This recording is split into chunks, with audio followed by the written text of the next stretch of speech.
a little past midnight on May 22, 1986.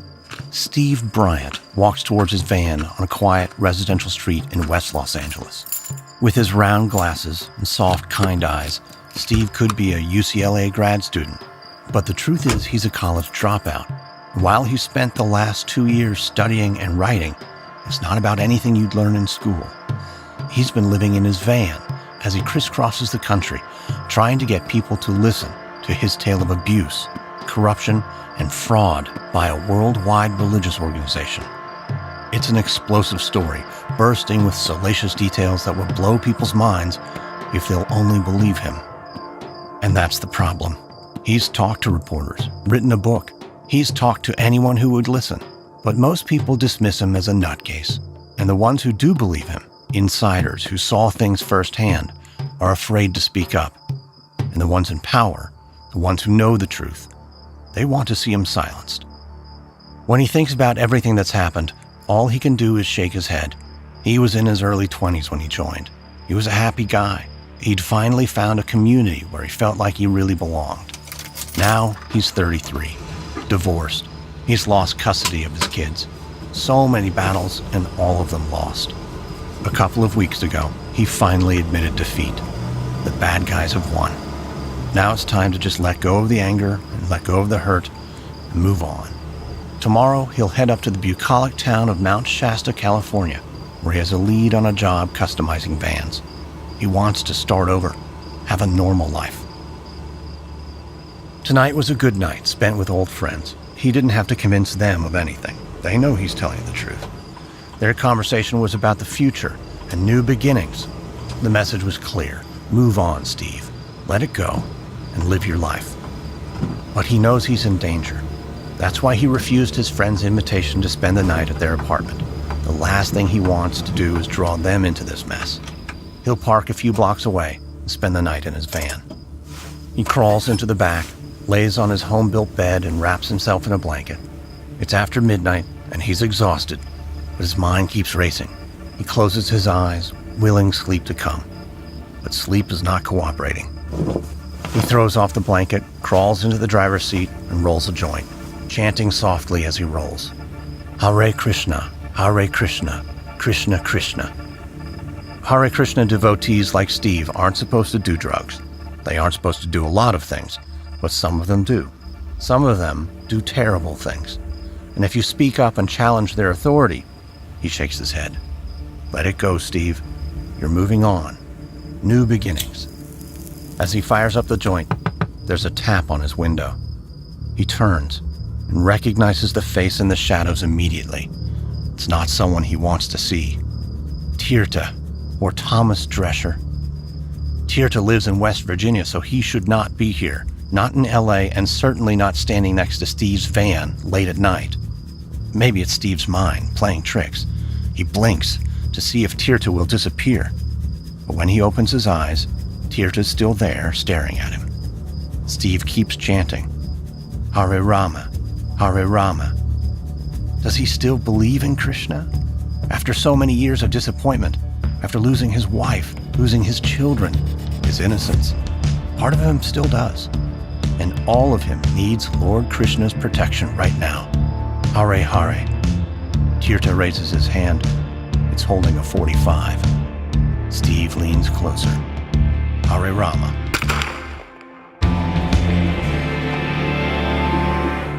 In 1966, America was at war. Hippies were marching in the streets, and an elderly Indian Swami arrived with a joyful message. Join the Hare Krishnas, and you can chant, dance, and meditate your way to eternal happiness. The message sparked the imaginations of freethinkers and seekers across the country, looking for an alternative to their parents' boring, conventional lives. Some gave up college and friends to join the movement, and then gave up alcohol, drugs, and free love. They shaved their heads, donned orange robes, and chanted their way to higher consciousness. Within a few years, there were tens of thousands of followers, and the Swami was hanging out with celebrities like the Beatles, Allen Ginsberg, and Timothy Leary. But soon, rivalries broke out between devotees, hoping to earn the Swami's favor and eventually take over as leader. When he died without naming a successor, the movement took a dark turn.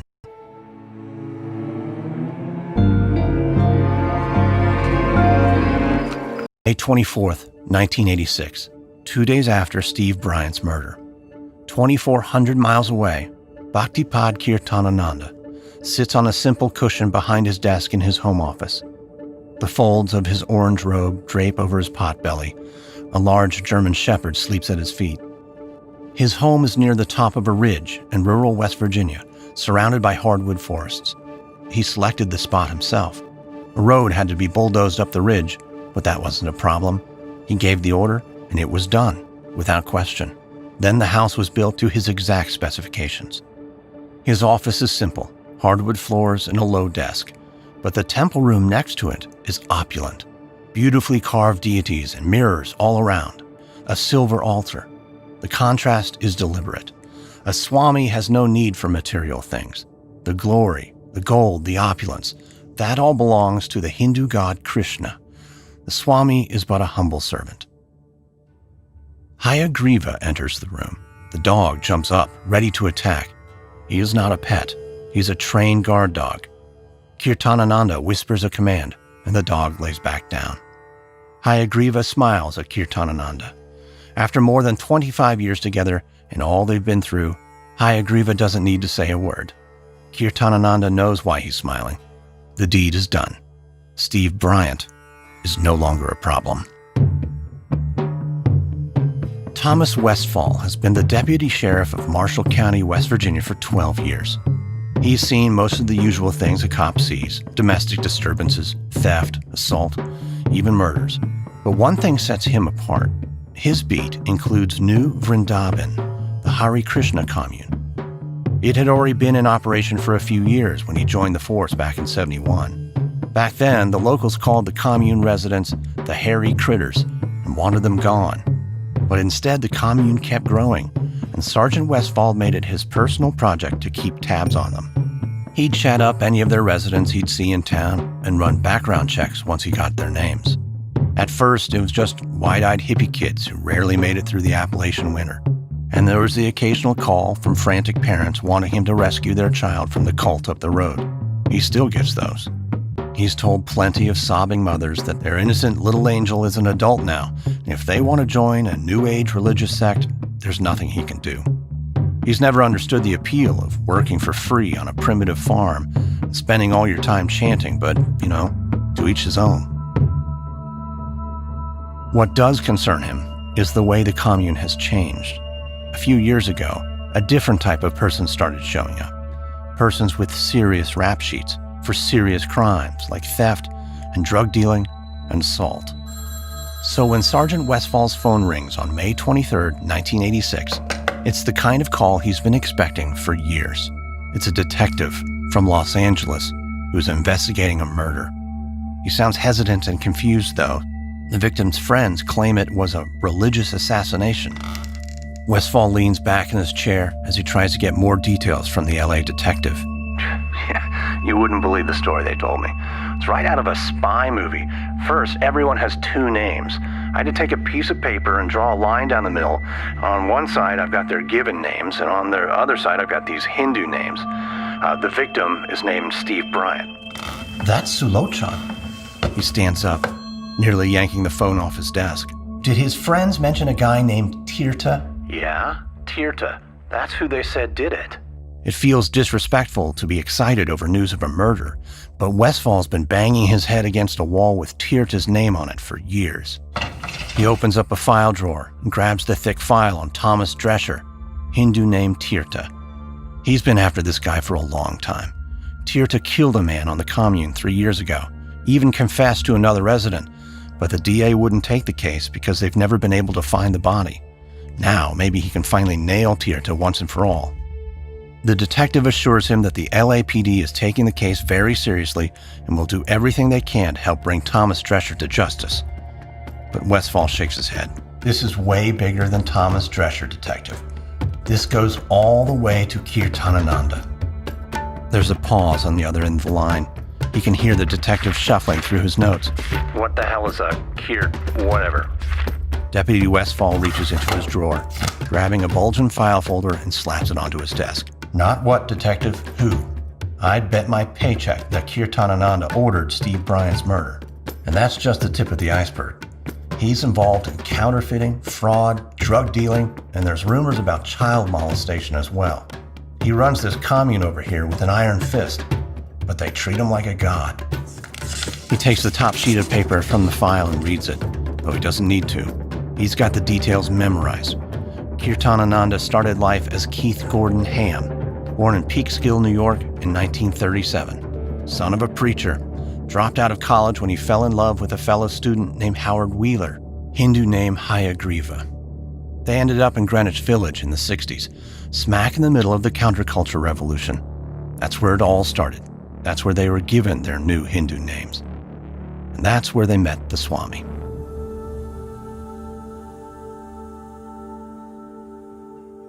It's July of 1966, 20 years before Steve Bryant's death. Keith Ham is brewing a batch of bathtub beer in the Greenwich Village apartment he shares with Howard. He stirs the concoction, leans down, and inhales deeply, savoring the aroma of hops that would surely smell like brimstone to his Baptist preacher father.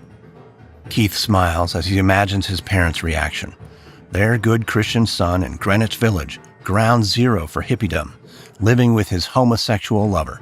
And if that doesn't guarantee him a ticket to hell, how about the fact that he and Howard have taken in a homeless teenage boy and they're all having sex together? His parents' heads would explode, and he's okay with that. He likes his life. His boyfriend Howard is pursuing a master's degree in English literature, but his heart's not in it. Howard is drawn to Eastern texts, especially the Bhagavad Gita, a sacred Hindu text that explores the three paths of action, knowledge, and devotion that lead to enlightenment. Mahatma Gandhi called it his spiritual dictionary, and Howard studies it in detail, wishing he had a mentor to guide him through it. Like so many kids their age, Howard and Keith have no interest in the lifestyle and Cold War values of their parents. 9-to-5 jobs, dinner at 6. Instead of white picket fences, they want a world without borders. They want freedom over security. They don't care about getting ahead or what the neighbors think. They're looking for meaning, and they know they won't find it at the top of the corporate ladder. Keith finds some of what he's looking for right outside his door in Greenwich Village. Marlon Brando and Paul Newman live in the neighborhood. He can walk down the block to a cafe and hear Jack Kerouac and Allen Ginsberg read their poetry, or Bob Dylan try out his newest songs. And the parties. He's watched Andy Warhol work a room. Now there's a guy who knows how to manufacture fame. But Keith isn't just watching. He's taking notes. All his observations will come in handy someday. That he's sure of. He just hasn't figured out how or where yet. The answer comes, though, when Howard bursts through the door. Keith, I found him on 2nd Avenue. Keith! Keith stops stirring his tub full of beer and rushes out of the bathroom. He's never heard Howard like this.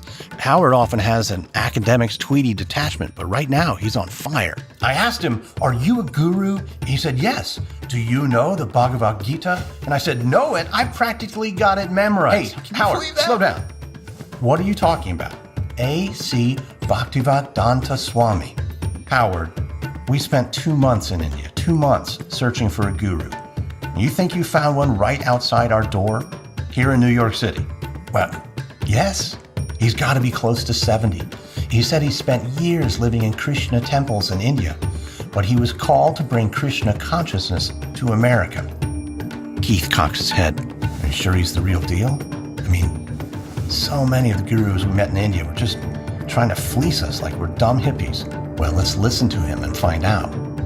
Keith smiles. Tell you what, we'll get the gang together and check out your amazing new Swami. And if he's a fraud, at least we'll have fun exposing him. The gang is a collection of friends that call themselves the Mott Street Gang, but they don't troll the mean streets of Greenwich Village. Their turf is smoky cafes, and their primary weapon is Keith's razor-sharp tongue. Keith loves to strike up conversations with strangers about their philosophical views, then methodically catalog every logical flaw and rhetorical mistake. He was a boy preacher, and while he strayed far from Baptist teachings, something in him still yearns to see rapt faces hanging on his every word. If this old man is a fraud, Keith will tear him apart. A few days later, the gang makes their way to a 2nd Avenue storefront. A collection of village hippies and bohemians sit on rugs on the floor. Incense and sweat mix uneasily in the muggy air. There's an empty chair at the front of the room, and after a few minutes, an old man appears and sits. He has a high forehead and a mouth that looks too big for the rest of his face. He smiles, and Keith finds himself leaning forward. The dark, knowing eyes, the outsized smile. It's intoxicating. The Swami introduces himself, clangs a pair of finger cymbals, and begins to lecture in heavily accented English. Unlike the fiery sermons delivered by Keith's father, the Swami speaks with calm authority and precision about a God of love and happiness called Krishna. So if you understand Krishna, then immediately you are liberated. Param Brahma Param Dhama Pavitram Paramam Bhava. He tells them that Krishna can free them from anxiety and take them to a state of pure, unending, blissful consciousness. Keith is intrigued. The God he grew up with was a God of judgment and punishment. But Krishna is a carefree, blue-skinned boy who dances and plays the flute. With his long, flowing hair, he looks like the people sitting in the room. No wonder the hippies are drawn to him. The old man continues. The path to Krishna consciousness is not easy. It takes work, study, and discipline. But the reward is that the soul becomes liberated from the material world. Krishna consciousness means to understand Krishna. As soon as you understand Krishna, you understand everything. The path to Krishna is to chant his holy name. Keith is mesmerized. This is what he's been looking for. Then Swami begins chanting. He repeats 16 words over and over as he clangs his finger cymbals. Hare Krishna, Hare Krishna, Krishna Krishna, Hare Hare, Hare Rama, Hare Rama, Rama Rama, Hare Hare. Hare Krishna, Hare Krishna, Krishna Krishna, Hare Hare, Hare Rama, Rama Rama, Hare Hare. The congregation joins in, and so do Keith and Howard, chanting louder and faster, swaying with the rhythm. With the chanting and the music come feelings, possibilities, and awe Keith hasn't felt since he was 8 years old, peering over the top of a pew at his father. Then, just like that, the Swami stops, gets up, and leaves. Keith looks at Howard. Their eyes meet in wordless agreement. There will be no debating tonight. They've found their guru. They don't know it yet, but their lives will never be the same. Keith will get the power and adulation he so desperately craves, but Krishna's divine light is going to take him to a place of unimaginable darkness. It's another hot summer day in 1966. Keith Ham stands in the bathroom of his Greenwich Village apartment. The man in the mirror looks very different than the one looking back at him a month ago. Today, his head is shaved, except for a long tuft at the top called a sika. He's no longer brewing beer in the bathtub, or for that matter, drinking any alcohol at all. He's spending more and more time at the temple, chanting, studying with the Swami, and cooking vegetarian meals for the growing congregation. The problem is, it leaves him very little time to work, and he's got bills to pay. So today, he's going to the welfare office to sign up for public assistance. If the state of New York can assist him on his spiritual journey by providing a welfare check, he's happy to take it. So he walks out of his apartment barefoot, wearing a pair of cut-off jeans and a t-shirt. It's the village in the 1960s. No one gives him a second look. But when he gets to the welfare office, and the clerk sees his sika and his dirty bare feet, he's told he'll have to go over to Bellevue and pass a psychiatric evaluation before he can get benefits. Bellevue is the oldest public hospital in America. It's a forbidding brick building that gives Keith a chill just walking through the door, but he's willing to do whatever he has to get that regular check. He waits, tapping his bare foot against the cold floor. When his name is finally called, the doctor hands him a form without looking up. Here, fill this out. Keith is in a hurry. He fills out the paperwork without bothering to read it. So, how long till I get my first check? The doctor sits back in his chair, folds his arms, and purses his lips in disdain. What's with the hair? I'm a follower of Lord Krishna. It's part of being a devotee. Lord who? Krishna, the blue-skinned boy. Blue skin, huh? Did you meet any little green men from Mars, too? The doctor takes Keith's papers, checks a box, and adds his signature. and that's all he needs to have Keith committed. Keith already gave his authorization when he signed without bothering to read the form. The doctor thinks Keith is a danger to himself and to society, and with that checkbox and Keith's signature, he can keep him locked up for the rest of his life. Keith doesn't make things any easier on himself. He refuses to speak to anyone, so the doctors label him as antisocial. Howard visits and urges him to play the game so he can get released. Keith agrees and decides he'll just be himself. He teaches the other patients how to chant and tells them about his Swami and the blue-skinned god named Krishna. That's enough to convince the doctors he's a schizophrenic who needs to become a permanent resident. After a week, Keith feels like he might actually be going crazy. The screams of the other patients keep him awake at night, and he's so sleep-deprived he's practically hallucinating. Howard is desperate to get Keith out. He enlists the help of Allen Ginsberg, a famous beat poet who is an admirer of the Swami. Ginsberg gets a Jungian analyst he knows to examine Keith and write a letter certifying that he's a sane follower of a legitimate Eastern religion. But it's still not enough for the doctors. They insist their patient can only be released to a family member. Keith has been estranged from his family for years, but he's desperate. He calls his father, who is furious and refuses to sign the papers unless Keith promises to return to the Baptist faith and move back home. Keith agrees, and his father drives to the hospital to retrieve him. But when they're pulling away, Keith jumps out at the first red light and runs as fast as he can, leaving his father raging. Keith goes straight to the temple, where he's welcomed with open arms. In fact, surviving the ordeal makes him something of a celebrity. Back at the temple, Keith and Howard decide to take the next step on their spiritual journey. They'll become full-on Hare Krishna devotees. It's a big commitment. It means giving up meat, drugs, alcohol, and sex other than for procreation. The Swami initiates them in a purification ceremony and gives them Hindu names. Howard becomes Hayagriva, and he is also given the honor of editing the Swami's English translation of the Bhagavad Gita. Keith is Kirtanananda. Soon, the Swami gets written up in the underground press. He's excited to have his story told. After decades spent in quiet spiritual study, his spiritual master challenged him to bring Krishna to America. But he was an old man with no money. Still, he obeyed. He talked his way into a free ticket on a freighter. He had a heart attack during the journey, but he kept his resolve, praying and chanting even when he couldn't get out of bed. He recovered, and when the ship arrived, he found his way to Greenwich Village, where he rented a grimy storefront and began preaching his message of love of God, non-materialism, and spiritual fulfillment. Now his story is in print. It's all too much to be a coincidence. Something bigger must be guiding him.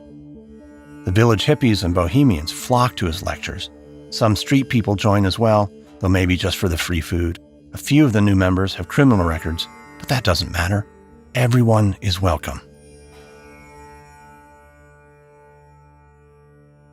One evening, a few months after Keith and Howard's initiation, a serious young man named Hans Carey enters the temple. Keith chats with him after the service and can see immediately that he's different from most of the hippies who wander in. In fact, Hans isn't a hippie at all. He thinks hippies are lazy and undisciplined. Hans tells Keith that he was raised Catholic, and while he's rejected Catholicism, he's still searching for meaning, and Keith gets it. Giving up the faith you were raised with doesn't mean giving up faith entirely. You need to find your own spiritual path.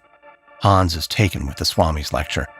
He joins in the ecstatic chanting and dancing afterward, and now he's charged up. I've smoked a lot of weed, he tells Keith, and I did acid for a few months, but I realized it's a dead end. I've been there too, God brother, Keith tells him. Drugs are temporary. Krishna is a high that never ends. As Hans is leaving, Keith gives him a small paperback book written by the Swami called Easy Journey to Other Planets. Hans doesn't wait to get back home. He sits in his car, opens the book, and devours it immediately. One can transfer himself to whatever planet he likes, possibly to planets where life is not only eternal and blissful, but where there are multiple varieties of enjoyable energies. Anyone who can attain the freedom of the spiritual planets need never return to this miserable land of birth, old age, disease, and death. Hans knows, to most people, this sounds crazy. But Hans is pretty miserable on planet Earth. He's struggling to make a living as a freelance photographer. His relationship with his wife is strained, and he's living in New Jersey. By the time he finishes reading the pamphlet, he's hooked. He walks the street, chanting at the top of his lungs. He arrives home and announces to his wife that he's found what he's been looking for. The next day, they both return to the temple, and after a month, they both decide to become devotees. The Swami performs the ritual to initiate them and gives them their new names. Hans will become Hamsadutta. Hamsadutta's practical nature and self-discipline quickly prove to be an asset for the temple. The congregation is growing, but they aren't taking in enough money by silently passing around a basket during the service. Hans realizes that there has to be an incentive to make people give. He gets an idea while they're dancing, and someone blows a conch shell. It's loud, almost painful.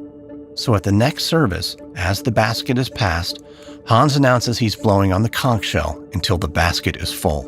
The basket quickly fills. The conch ritual becomes standard routine, and soon they're taking in enough money that the Swami feels they're ready to bring Krishna consciousness to the world.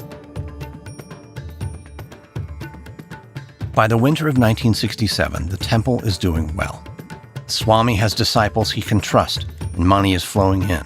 It's time to expand. The World's Fair is about to open in Montreal, and the Swami cannily dispatches Keith to open a temple there. Keith is thrilled to be chosen, but he's less thrilled when the Swami tells Hamsadutta to join him a few months later.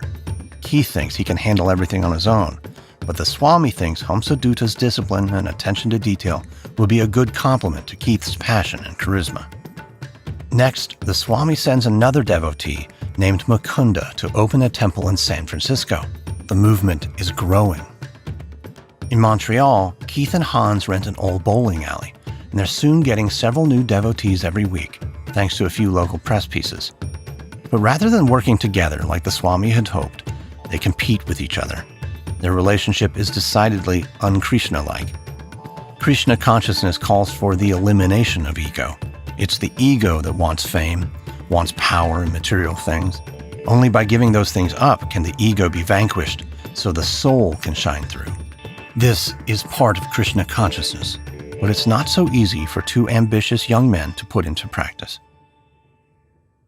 Keith has been giving a lot of thought to the future, both his own and the future of the movement.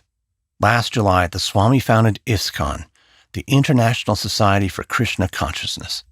The Swami's thinking big. Temples in every country, a worldwide movement with millions of followers.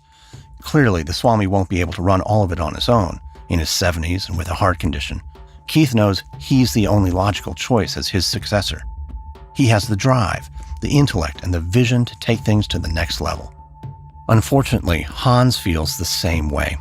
He thinks he should be the chosen one. And soon he and Keith are behaving like siblings fighting for their father's attention. When the Swami calls, Keith makes sure he's the one who answers the phone, and he monopolizes the conversation. He sets himself up as the Swami's go-to guy, which enrages Hans. But Hans isn't Keith's only concern. He's also worried about Mukunda, the devotee the Swami sent to San Francisco. Success out there is pretty much guaranteed. The city is crawling with hippies and flower children looking to expand their consciousness. He wonders why the Swami didn't send him there. Maybe he thought Montreal was more challenging, and Keith was better suited to take it on. But then why did he also send Hans?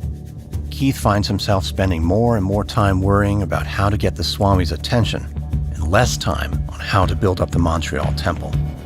The Swami thinks he's sending his best men to spread Krishna's message of love. Instead, he's unwittingly planting the seeds of a rivalry, one that will split the Hare Krishnas in a battle for control and lead to theft, drug dealing, abuse, and eventually, murder.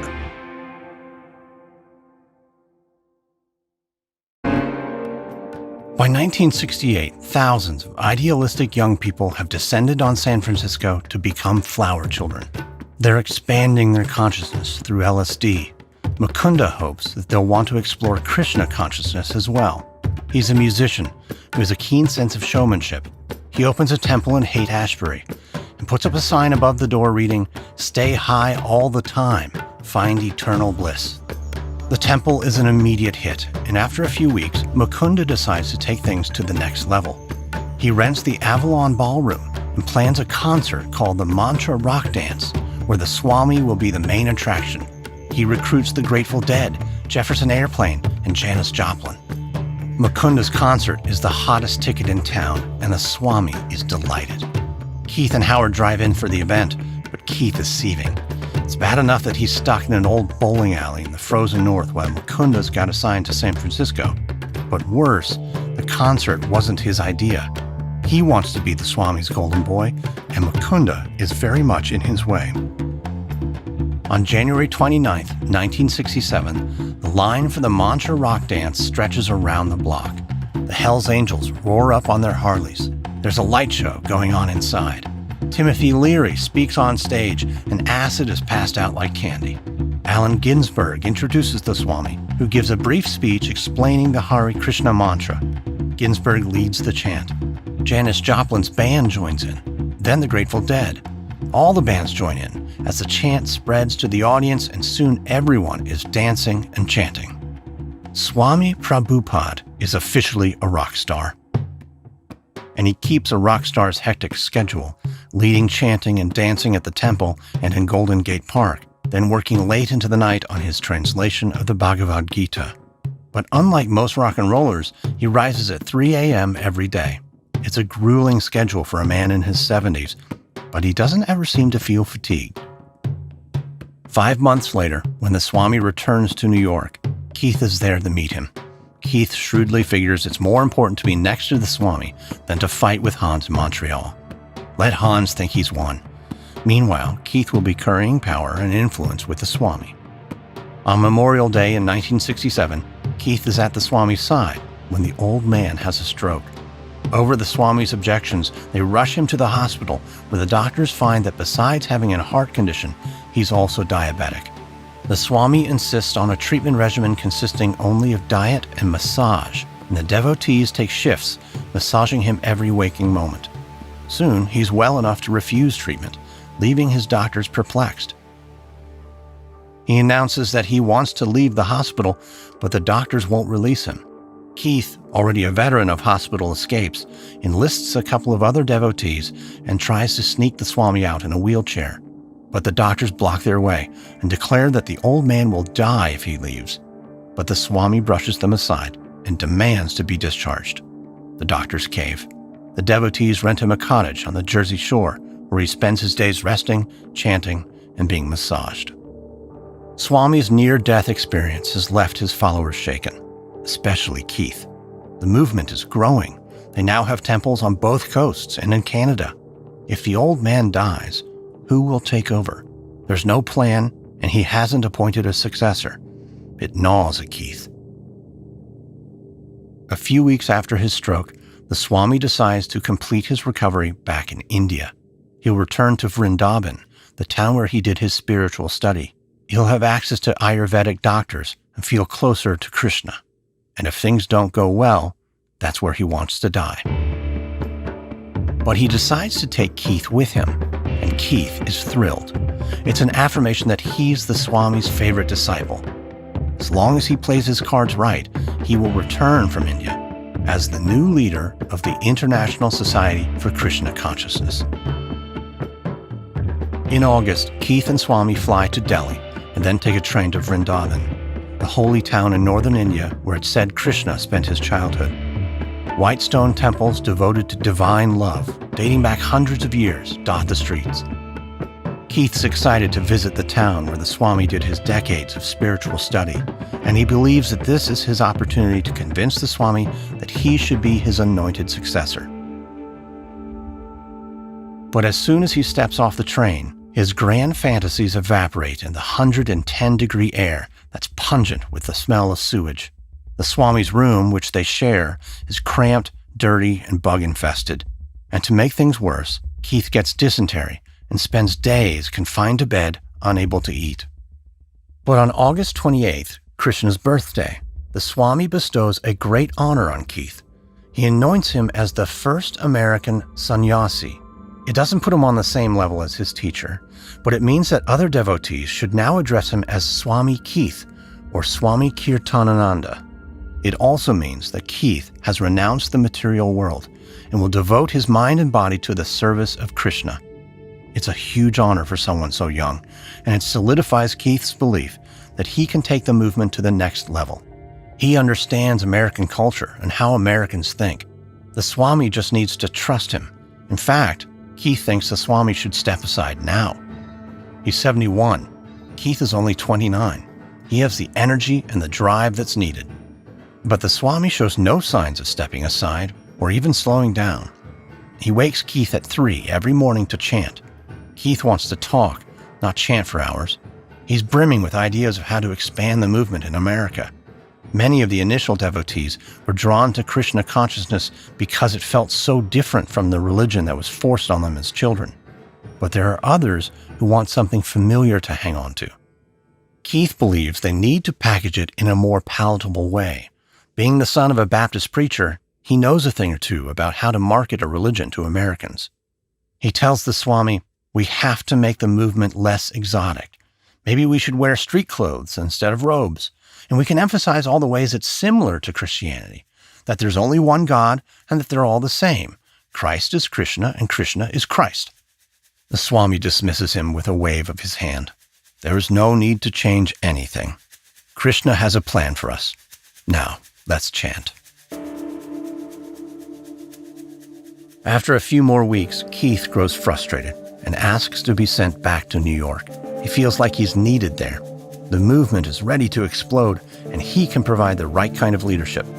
But the Swami has a different idea. He instructs Keith to go to London and open a temple there. It's not what Keith wants, but at least it'll get him out of India. But on the way to the airport, Keith feels something tugging at him. He's making a mistake. What's the point of opening another temple if the entire movement is headed in the wrong direction? The Swami keeps telling him to leave things up to Krishna. What if Krishna is trying to guide him now? He steps up to the ticket counter, but he's distracted. The question keeps echoing in his head. What does Krishna want me to do? Will you be checking any bags to London, Mr. Ham? Excuse me, sir? No. Then here's your boarding pass. You'll be at gate 12 and boarding will begin. No, I'm not going to London. But your ticket, sir. I need to change it. To where, sir? Where Krishna needs me. And that would be, get me on the next flight to New York. It's the first time Keith betrays the Swami, but it won't be the last. Keith isn't worried. He's convinced that his ideas about the future of the movement are right. He tells himself that Swami doesn't understand the American psyche. He'll go to New York and preach his version of Krishna consciousness. He'll draw crowds. He'll kick the movement into overdrive. The Swami will realize his mistake and he will bow down and thank Keith. And most importantly, the Swami will see that the only choice to be his successor is Keith. It's October of 1967. Keith Ham, also known as Kirtanananda, strides into the Manhattan Hare Krishna temple with his head high and a blissful smile on his face. The room is packed with Krishna devotees, dressed in colorful robes and beaded necklaces made from tulsi wood. The beads are said to protect the wearer from bad dreams, accidents, and attacks by weapons.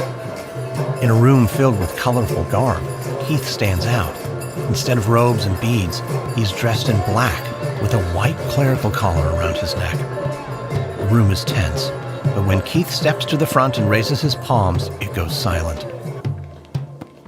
He loves being able to quiet a room without saying a word. He knew when he arrived back from India 3 weeks ago that his priestly attire and new ideas would be controversial. But he's not presenting the ideas as his. He's saying he's acting on orders from Swami Prabhupada, the founder of the movement. He tells them that the Swami had a vision. He realized they needed to become more mainstream in order to expand. And he sent Keith back to New York to spread the word. It's all a lie, but it's good for the movement. At least that's what Keith tells himself. He's certain that if the Swami returns from India and sees the packed temple, he'll realize that Keith was right and should be his successor. And should the Swami die in India, well, Keith is the only anointed American Swami, so it would make sense for him to take the Swami's place. Either way, Keith comes out on top. He looks out at the sea of faces. Some gaze at him with adoration. Others give him a darker look. He doesn't care. The ones who are opposed to him still show up to hear him speak. Hare Krishna. Welcome, everyone. Keith calmly walks over to the side table and picks up the basket to prepare for offerings. When Brahmananda, the leader of the New York temple, steps out of the crowd, "Put that down." He waves a letter above his head and points an accusing finger at Keith. Keith's heart pounds, but he tries to keep calm. He knows Brahmananda feels threatened. It's supposed to be his temple, but Keith is the one drawing crowds. "What do you want, Brahmananda? Don't interrupt me. You are exposed. This letter came today from the Swami himself. I wrote to him as soon as you returned and asked him point blank, did you authorize this new vision Kirtanananda is preaching? And today I received his reply." Listen to this, everybody. The Swami's words. "News of Kirtanananda has given me much pain. The best thing would be to prohibit him from speaking at any of our functions. It is clear he has become crazy, and he should once more be sent to Bellevue." Keith forces a laugh. "Nonsense. I was in India with the Swami. He chose me to come back and share his new vision with you. You've betrayed him. You've betrayed us all. You're lying. Now give me that letter. No, you're lying, Black Keith." A young man rises to speak in Keith's defense, but Brahmananda's angry voice stops him. "You are banished, Kirtanananda. Get out." Keith backs away, trying to speak, but a devotee steps forward and spits on him. Others follow suit, cheering and spitting on Keith as he runs out of the temple doors. For most people, such a disgraceful exit would be the end, but not for Keith Ham. They may spit on him now, but they'll be prostrating themselves at his feet soon enough. Whether it's blind ambition or divine providence, he knows he's destined for greatness, and he's going to make it happen by any means necessary. Sowing the seeds. In 1967, New York City's Greenwich Village is the worldwide center of cool. And that's where Keith wants to stay. But staying has become difficult. He finds himself taking detours to avoid walking past the Hare Krishna temple on 2nd Avenue, avoiding cafes if he sees anyone inside wearing an orange robe. He's where he wants to be, and yet he feels lost. The Hare Krishna movement gave his life focus and meaning. Now he's a pariah. But he's not ready to give up. He still believes in Krishna, and more importantly, he believes in himself. Ever since Keith was drummed out of the New York temple, he's been scheming about how he and his lover Howard can build their own movement. After all, where would the Swami be without Keith? And when he's finished, ISKCON will be begging to be part of it. ISKCON is the International Society for Krishna Consciousness, formed by Swami Prabhupada just 18 months earlier. Keith takes a page from the Swami's book by giving his group an equally long name, the First United Church of Krishna, Youth Organization Underground.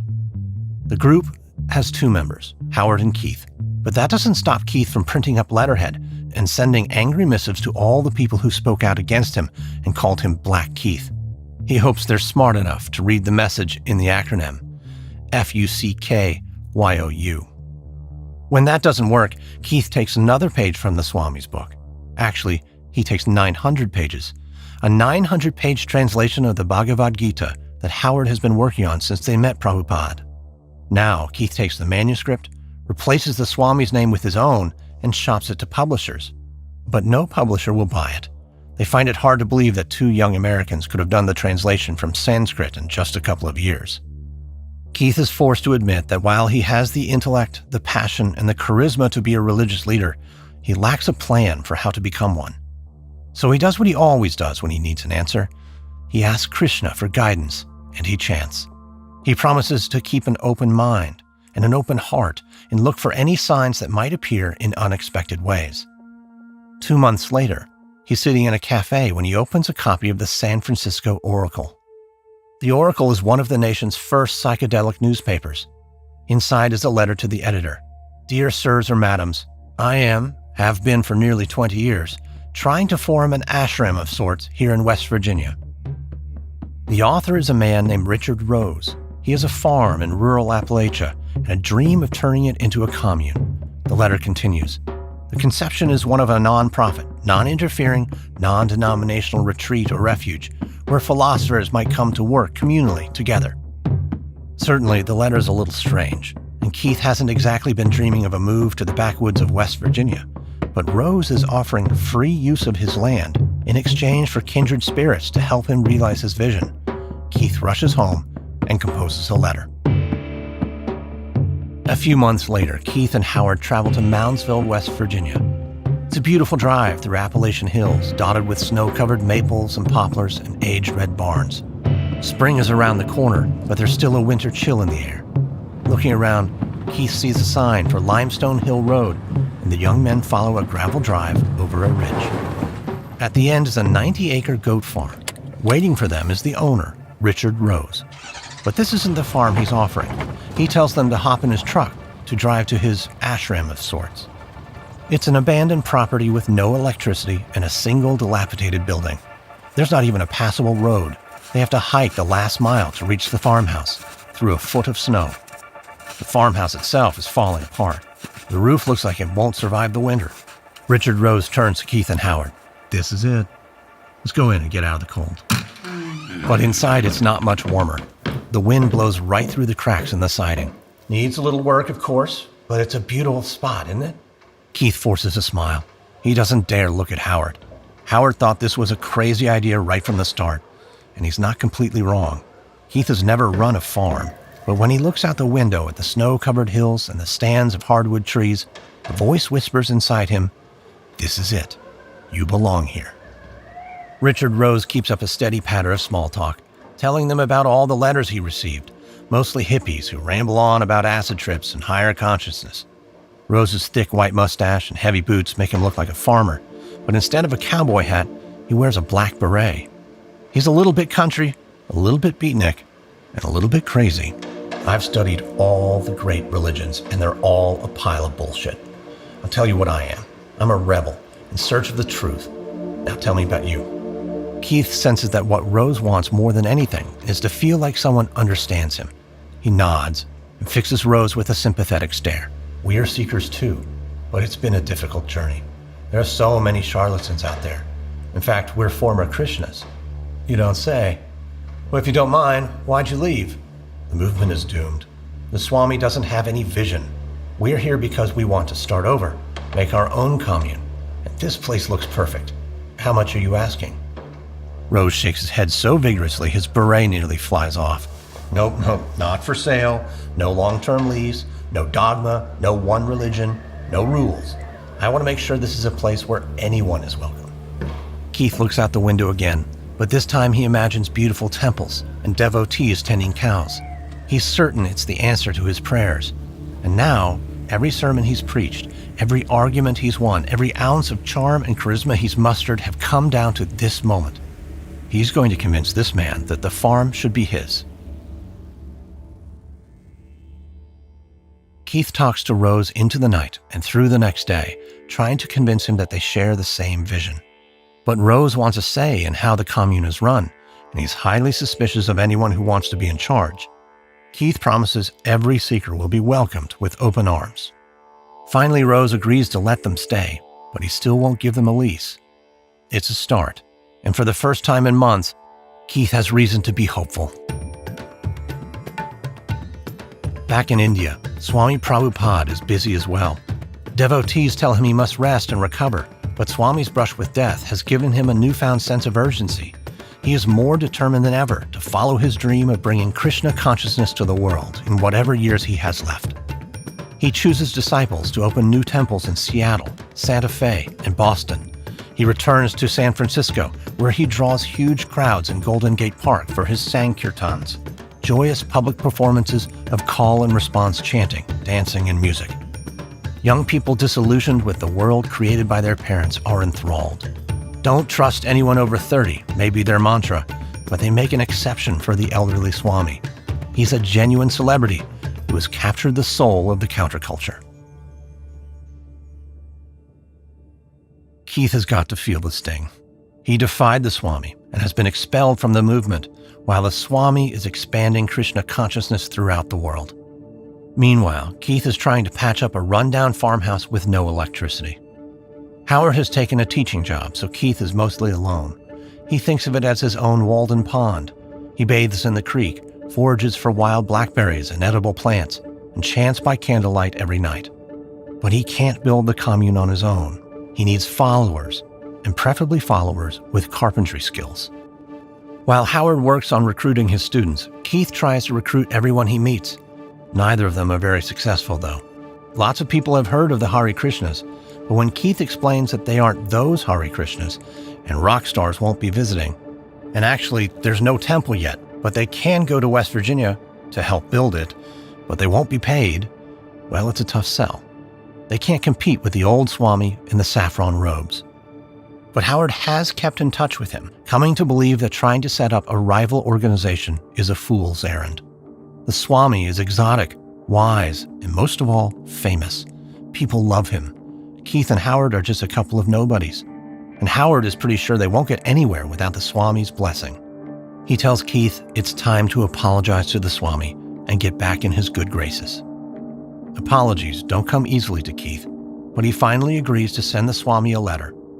He writes that he was imprisoned by Maya, the world of illusion that seeks to derail those who are making spiritual progress. He tells the Swami he sees both his mistakes and his mission clearly now. Then he goes on to describe the farm and lays out his vision of a beautiful agrarian community where devotees can live in Krishna consciousness. In late May, he gets a response from the Swami himself. His hands tremble as he tears open the envelope and reads, "My dear Kirtanananda Swami, please accept my blessings. I was so glad to receive your letter, and my gladness knew no bounds, exactly like that when one gets back his lost child." It's the reply Keith's been praying for. He's back in the Swami's good graces, and more importantly, he's back in the movement. The two continue to write. The Swami advises him on how to build the community, and the Swami's plans are even grander than Keith's. He wants to convert the entire state of West Virginia into a Krishna commune. It'll be called New Vrindaban, he says, named for the town of Vrindaban in India, where the Swami did his spiritual study. He tells Keith it's good that the farm is primitive and isolated. The residents can live simply and raise cows and grow crops. They can be completely independent. He advises Keith to convert Richard Rose to Krishna consciousness and get him to sell the farm. He tells Keith that without owning the land or having a long-term lease, there's no point in building a commune. But Keith is worried. Rose has made his position very clear. He is not selling. Keith glumly considers that he may have to give up on his dream. Maybe he should join one of the other temples. But he's not up for another political battle for power. Here, on his farm, there's no one to challenge him. He'll be in charge. He will provide the vision and give the orders. He'll build a community that will be the envy of every other temple in the world. But first, he needs the farm to be his, which will take a miracle. But just like the ad in the Oracle, miracles come in very unexpected ways.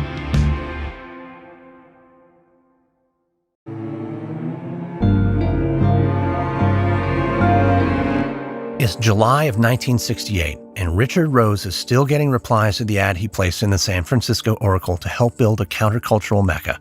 Most people who answer are hippies with vague dreams of living off the land in peace and harmony.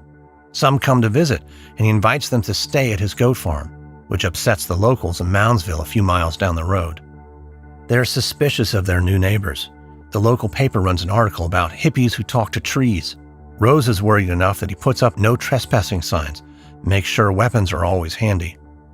Late one night, Rose is asleep when gunshots ring out. He jumps out of bed and grabs his rifle. The car is idling outside.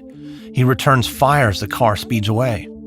The state troopers arrive quickly, but instead of investigating, they arrest Richard Rose. It turns out the attackers were just local kids, and they didn't have guns. The noise Rose heard was firecrackers. Rose's gunfire injured a 17-year-old boy. If the parents sue, he could lose everything. He needs money for a lawyer, and Keith and Howard are anxious to oblige.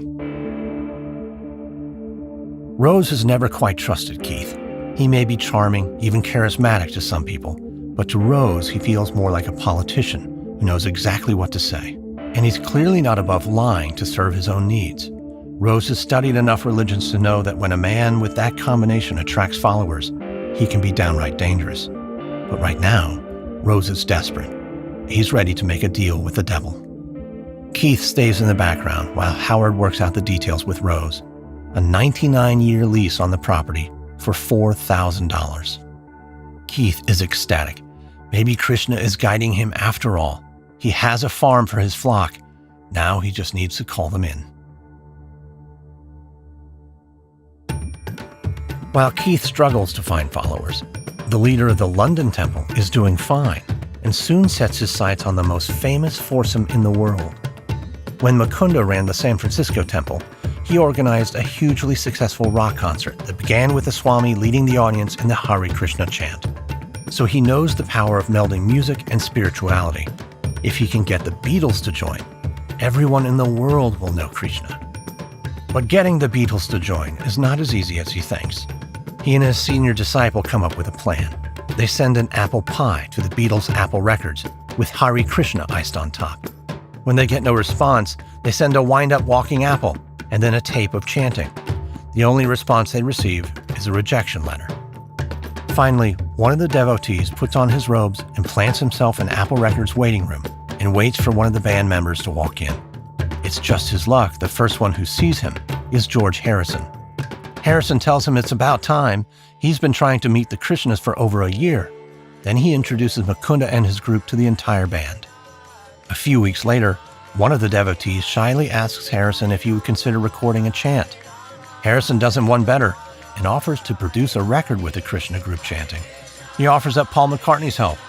When the record is released a year later, it will sell 70,000 copies the first day, and young people all over the world will be singing along.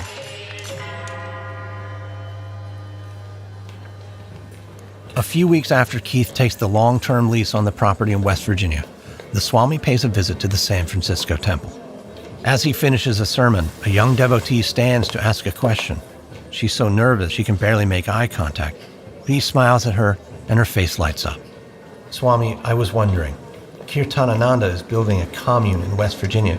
It's very beautiful there. Is it permissible for devotees to go? Before the Swami can answer, though, a senior disciple jumps to his feet. How dare you ask that? Black Keith is a heretic, a traitor. The young woman tries to stammer an apology, but the Swami raises his hand and the temple goes silent. I received a letter from the fallen god brother. He humbly sees now that he advanced too rapidly and tried to do too much. Krishna has led to him a beautiful farm where Westerners can come and experience the infinite love and joy of Krishna. He is doing a great service. The disciple quickly pivots. I see. Then let us stop condemning Kirtanananda. Let's follow our spiritual master's example and welcome him back into our midst like a lost brother. And with that, Black Keith is officially forgiven by all. A week later, the young woman and 3 other devotees pack their belongings into a Volkswagen bus and head for West Virginia. The new Vrindaban commune has its first residents.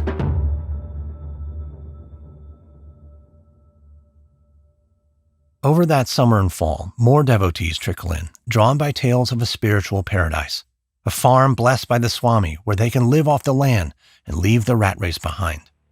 But the truth is less rosy. There are no toilets, no running water, and while Mother Nature has decorated the commune with songbirds, colorful wildflowers, and majestic stands of trees, she's also about to test their resolve. Winter is harsh, with freezing temperatures and a foot of snow on the ground. It's not an easy place to be living, and most of the devotees scatter. But in the spring, about 24 residents return. This time they get to work fixing up the farmhouse and building apartments in the ramshackle barn.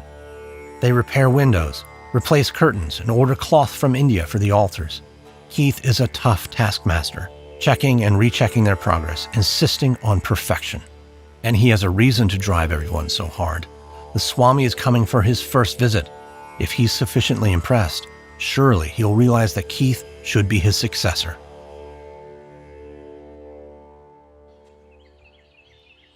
On a clear May morning, Keith and the residents of New Vrindaban impatiently wait at the bottom of the dirt road that leads up to the farm. The Swami is arriving any minute, and they're filled with nervous excitement. But no one is more nervous and excited than Keith. This is the most important day of his life. If his commune gets the Swami's blessing, word will spread and devotees will come from around the world. He paces, barking out orders. All right, everyone line up. Half of you on each side of the road. Okay, there he is. Now bow down.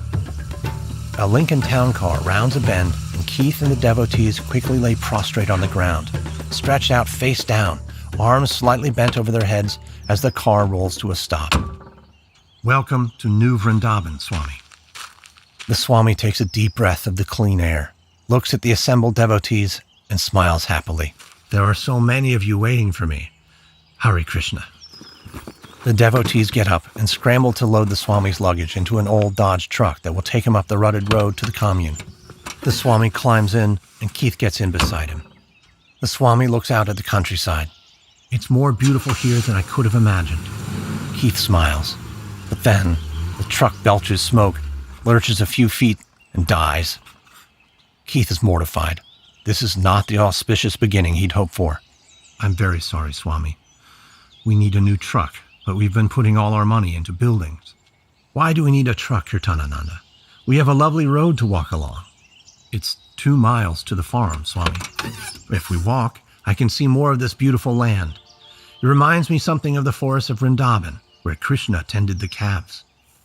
The Swami takes off at a brisk pace.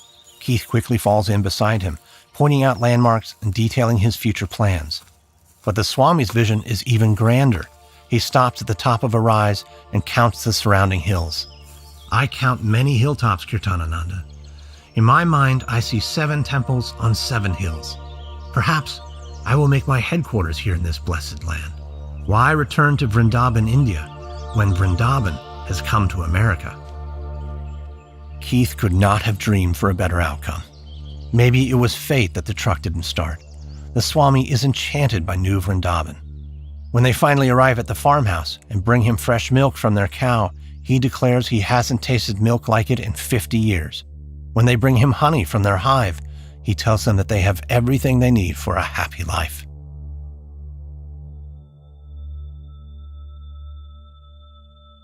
As the Swami visits other temples, word spreads that his new headquarters will be a beautiful commune in West Virginia. Keith decides to build a residence for the Swami and a temple for Krishna. And then instead of a house, he decides to build a palace of gold. It will be the most spectacular temple outside of India. And if it impresses the Swami and proves that Keith is the most devoted and worthy of all his disciples, so be it. They break ground in 1973. No one is a trained architect or builder, but no matter. There are carpenters, and Keith himself has drawn up the plans and given orders to do everything to his specifications. He loves flexing his newfound power and influence. New devotees seem to arrive by the day, and pretty soon New Vrindaban is thriving. To accommodate the growing community, the residents build a workshop and more cabins for the new arrivals. Then they purchase enough cows to run a small dairy. In the evening, Keith holds darshans, an audience with a spiritual master. When Swami Prabhupada holds darshans, he sits beatifically smiling and chanting and gives blessings. It's an opportunity for devotees to feel the love of Krishna. But Keith keeps the devotees waiting. And when he finally arrives, he throws a handful of cookies in the air and watches the followers scramble like starving animals. The Swami would never dream of treating his devotees like this. But no one at New Vrindaban complains or questions it. For some Krishna followers, it's all they know. New Vrindaban continues to grow, and expansion means they need more money. They manufacture and sell incense, but it's not enough to fund new buildings. One summer evening, after darshan, Keith announces a plan. Next weekend, the Rolling Stones are playing in Philadelphia, the perfect place to gather Lakshmi for Krishna. Lakshmi is the goddess of wealth. Gather Lakshmi for Krishna is a nice way of saying, go panhandle, solicit donations, and recruit new devotees. Keith is far from the only temple leader to seek funding through creative means. The Swami's original idea was to fund ISKCON by selling books and ask for offerings at temple services. But most of the temples around the world have come up with new, more aggressive schemes to raise money, and their legality is dubious. They sell bootleg posters, t-shirts, and stickers at rock shows wearing street clothes, so they aren't recognized as Krishnas. The most attractive women are sent out to solicit people on the street for donations to non-existent charities. The The scams are called picking. One of the most lucrative versions has its own name, the citation line. A clean-cut Krishna hunts the parking lot of a rock concert and approaches a group smoking a joint. He flashes a badge and tells them, "I saw what you were doing, and I'm going to have to give you a citation." Then he smiles and hands them a ticket that reads, "Guilty of having too much fun," and explains that he's raising charitable contributions for poor orphans and asks for donations. It almost always works. Giving up a few bucks for charity is easy when a moment before you thought you were going to jail. It goes further. Some of the devotees even sell marijuana and other drugs. They turn over the profits to the temple leaders, who are happy to look the other way. Worldwide, the Krishna hustlers are raking in millions. Keith is especially ruthless. He'll even scam fellow Krishnas.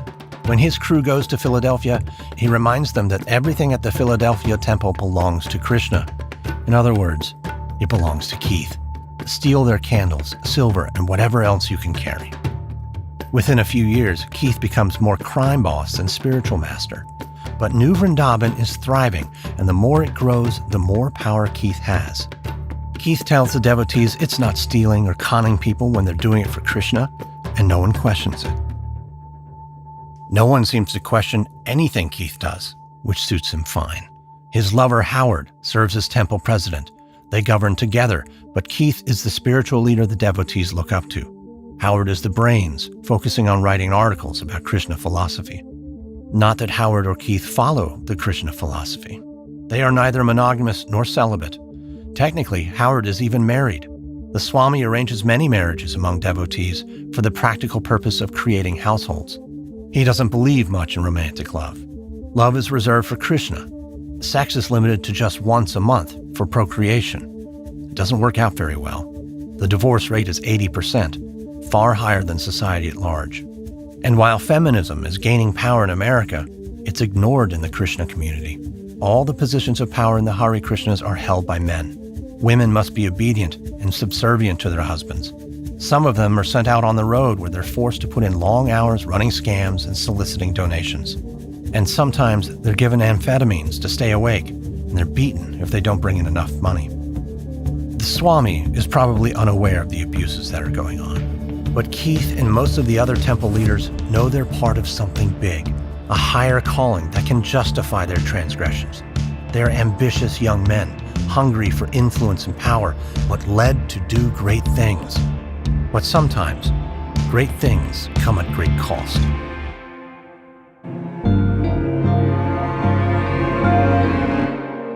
Throughout the early 1970s, Keith is intently focused on expanding New Vrindaban.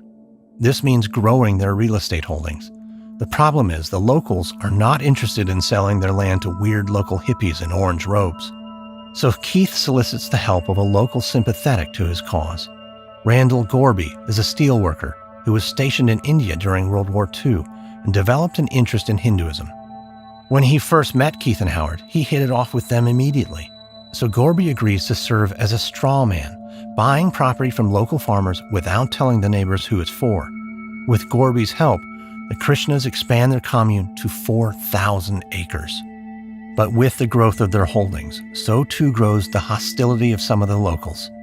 If they see someone in a robe walking down the country roads, they roll down their window to yell slurs, or swerve their cars to try to scare them.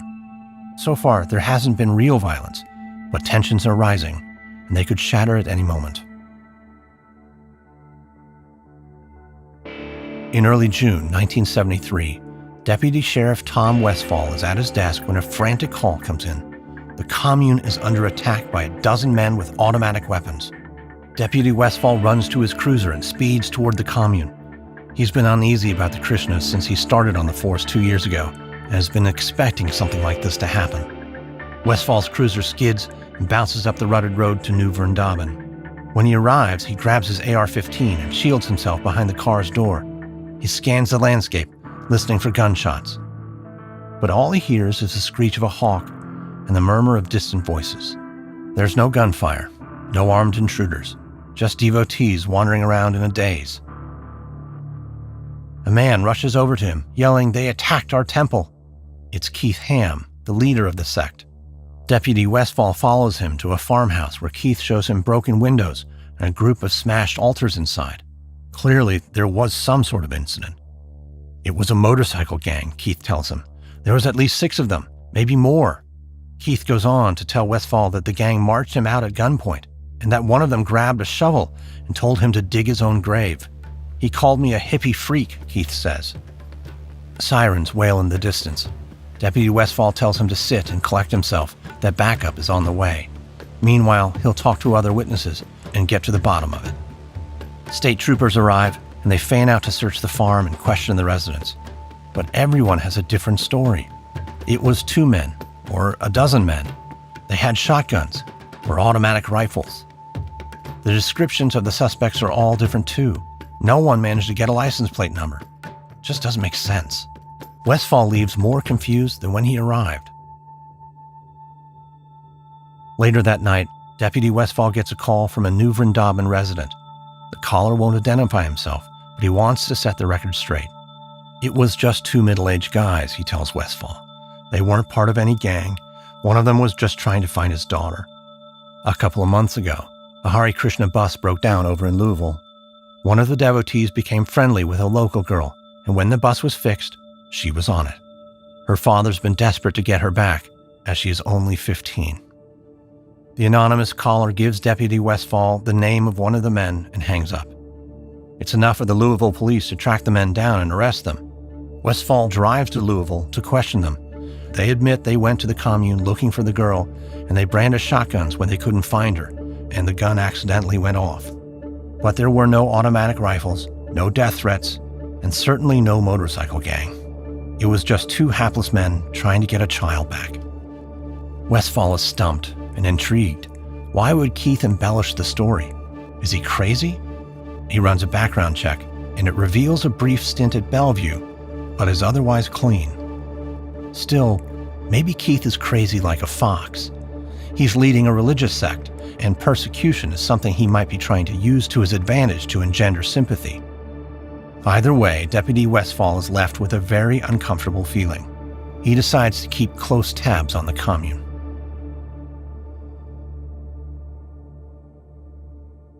The next morning, Keith is up early. He writes a letter to the Swami describing the attack in breathless detail.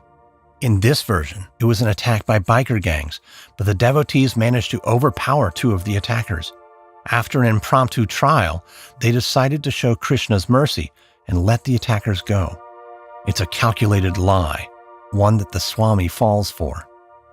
When the Swami writes back, he tells Keith he sees the incident as a positive event. He tells Keith their show of mercy means the devotees in New Vrindaban are on the right path. But, he tells Keith, next time he shouldn't turn the other cheek. The Swami writes, when New Vrindaban has been attacked twice, thrice, why are you not keeping guns? Where violence is, there must be violence. We are not followers of Gandhi's philosophy. Ours began on the fields of war. If somebody attacks you, you must protect yourselves to your best capacity. It's exactly the reaction Keith was hoping for. He doesn't like the looming threat of the locals and their harassment. It's not good for business. He's marketing New Vrindaban as a loving, peaceful commune. If word gets out that it's dangerous and vulnerable to attack, well, that's the end. It has to be safe. And so it's time to create his own armed security force, one that he commands. He'll make it clear to the locals that if they mess with the Krishnas, it's at their own risk. Recruiting laborers to help build is over. He needs new recruits with darker pasts to serve as protectors. Men with records for violent crime, conspiracy theorists who believe society is out to get them and are ready to create a utopia that's heavily armed. The most frightening of the new recruits is Thomas Drescher. He joined the Buffalo, New York Temple in 1972, drawn in by the devotees' bold, free style. He's not a hippie. He has neatly trimmed blonde hair and wears round glasses with an amber tint, but he feels a bond with anyone who is a nonconformist. His first glimpse of New Vrindaban is in 1973 when he reaches the top of a ridge on his bicycle. He's ridden there from Buffalo, 275 miles away. It took him 4 days. The Vrindaban residents find him unsettling. His rap sheet started at age 11 for trespassing and grew longer every year. At 18, he went to Vietnam When he came back, he had a Purple Heart, a Bronze Star, and frightening PTSD. But he relishes telling stories about the Viet Cong soldiers he killed, filling in every gory detail. The first time he hears Keith speak, he's drawn in by Keith's confidence and absolute certainty that there is a path to enlightenment. It's a comforting message after the instability of his childhood. He was an orphan whose adoptive father was a violent alcoholic. His adoptive mother died in a mental institution. Keith is the stable father figure he never had, confidently guiding him on his spiritual journey. In the mid-1970s, by the time he becomes a permanent resident in New Vrindaban, he's known as someone you don't want to cross. Keith isn't sure he can control Drescher, but he's willing to take the risk. Drescher's unstable, but he's useful. He has the expertise to build an arsenal of weapons and train the residents how to use them. And he looks up to Keith, is willing to protect him, even violently. It's an unholy alliance, and that suits Keith Ham just fine. Swami Prabhupada lies in a bed in a sacred temple in Vrindaban, India. It's November of 1977, and the revered founder of the Hare Krishna movement is near death. Outside the door, dozens of his followers chant, imploring God Krishna to bring him back to health. The Swami chants softly too, but he asks for nothing. He knows what happens next is up to Krishna. Memories wash over him. Was it really only 12 years ago that he stepped off a freighter in New York City? He weakly turns his head to Puri Maharaja, a dear old friend and godbrother who sits by his side. Puri, do you know that I almost died on the way to New York? I had a heart attack. There was no doctor on that boat. I was almost 70. What business does an old man have going halfway around the world with nothing but a pot to cook rice and a few rupees in his pocket? What business?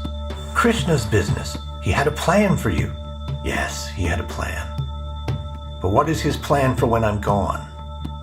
It's a question that's been troubling the Swami for a long time. He never imagined the movement would grow so fast or so big.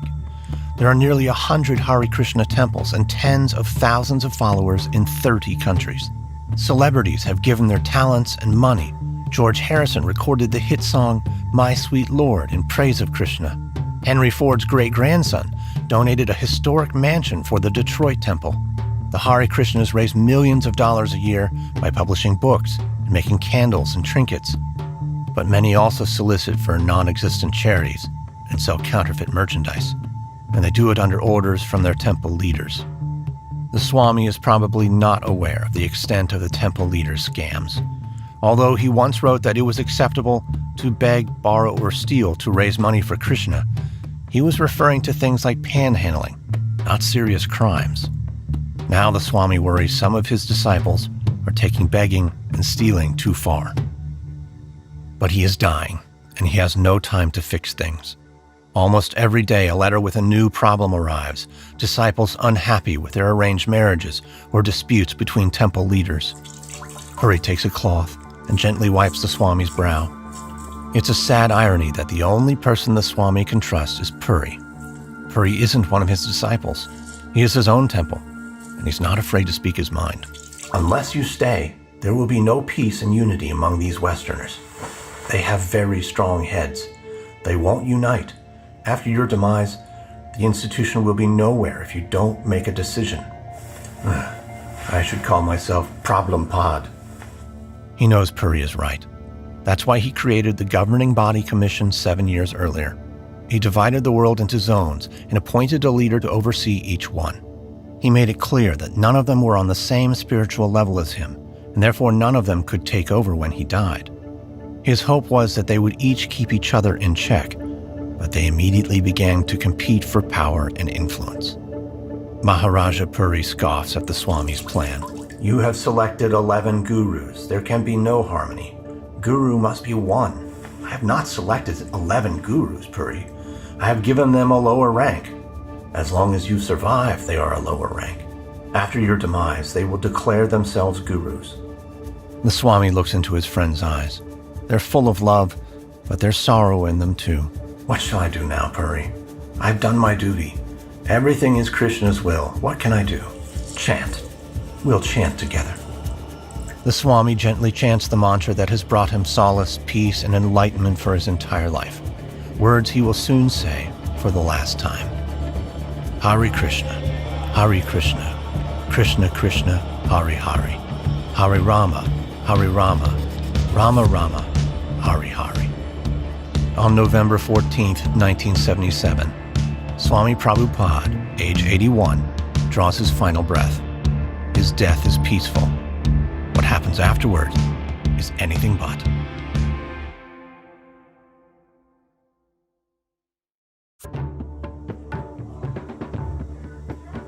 In February of 1978, the 11 most powerful members of the governing body commission gather in Mayapur, a holy city on the banks of the Ganges River. It's their first meeting since the Swami's death. They sit on pillows around a long table, and just as the Swami's friend predicted, there is nothing resembling harmony. Keith Ham, Kirtanananda, slaps his palm against the tabletop as a debate rages. If we aren't worshipped as Swami Prabhupada was, the followers' faith will be shaken. We need to be called gurus. Rameshwar shakes his head angrily. Based in Los Angeles, he's a powerful member of the council with an important job, managing the book trust that publishes all of the Swami's writings. That is not what the Swami wanted, Kirtanananda. He put us in charge, Rameshwar. It's up to us to decide. It's up to us to carry out his wishes. Our job is to interpret his wishes. Here's what we'll say to the devotees. Someone write this down. Prabhupada has chosen 11 of his disciples to be initiating gurus. Previously, many of their godbrothers have dealt with these gurus as familiar friends. Now, these godbrothers are to be worshipped as genuine spiritual masters. What do we think? Rameshwar looks at the others. He could keep arguing, but he knows it's pointless. Most of them fly first class around the world. One of them eats off gold-plated dishes and travels around Europe in a Mercedes limousine. Another has a private chef.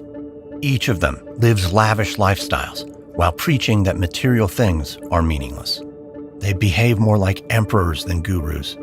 It's not what the Swami intended, but Rameshwar can see he's outnumbered, so he gives in. After all, there are worse things than being worshipped as a god.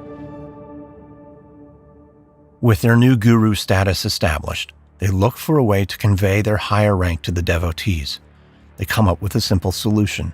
Each temple will have 3 elaborate and identical thrones. One will be roped off and have the Swami's statue or picture on it so that his presence will always be felt. Another will be for the local guru, and the third throne will be for visiting gurus. The powerful message, conveyed by furniture, is that they are all equal to the Swami. Finally, the 11 board members compose verses for devotees to sing in their honor. They fly back to their temples, first class, with a renewed sense of purpose and ambition.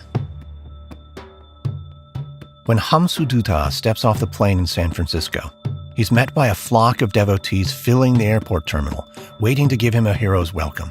There are so many of them, singing, dancing, and shouting Hamsudutta's praises that other passengers have trouble getting through the throng.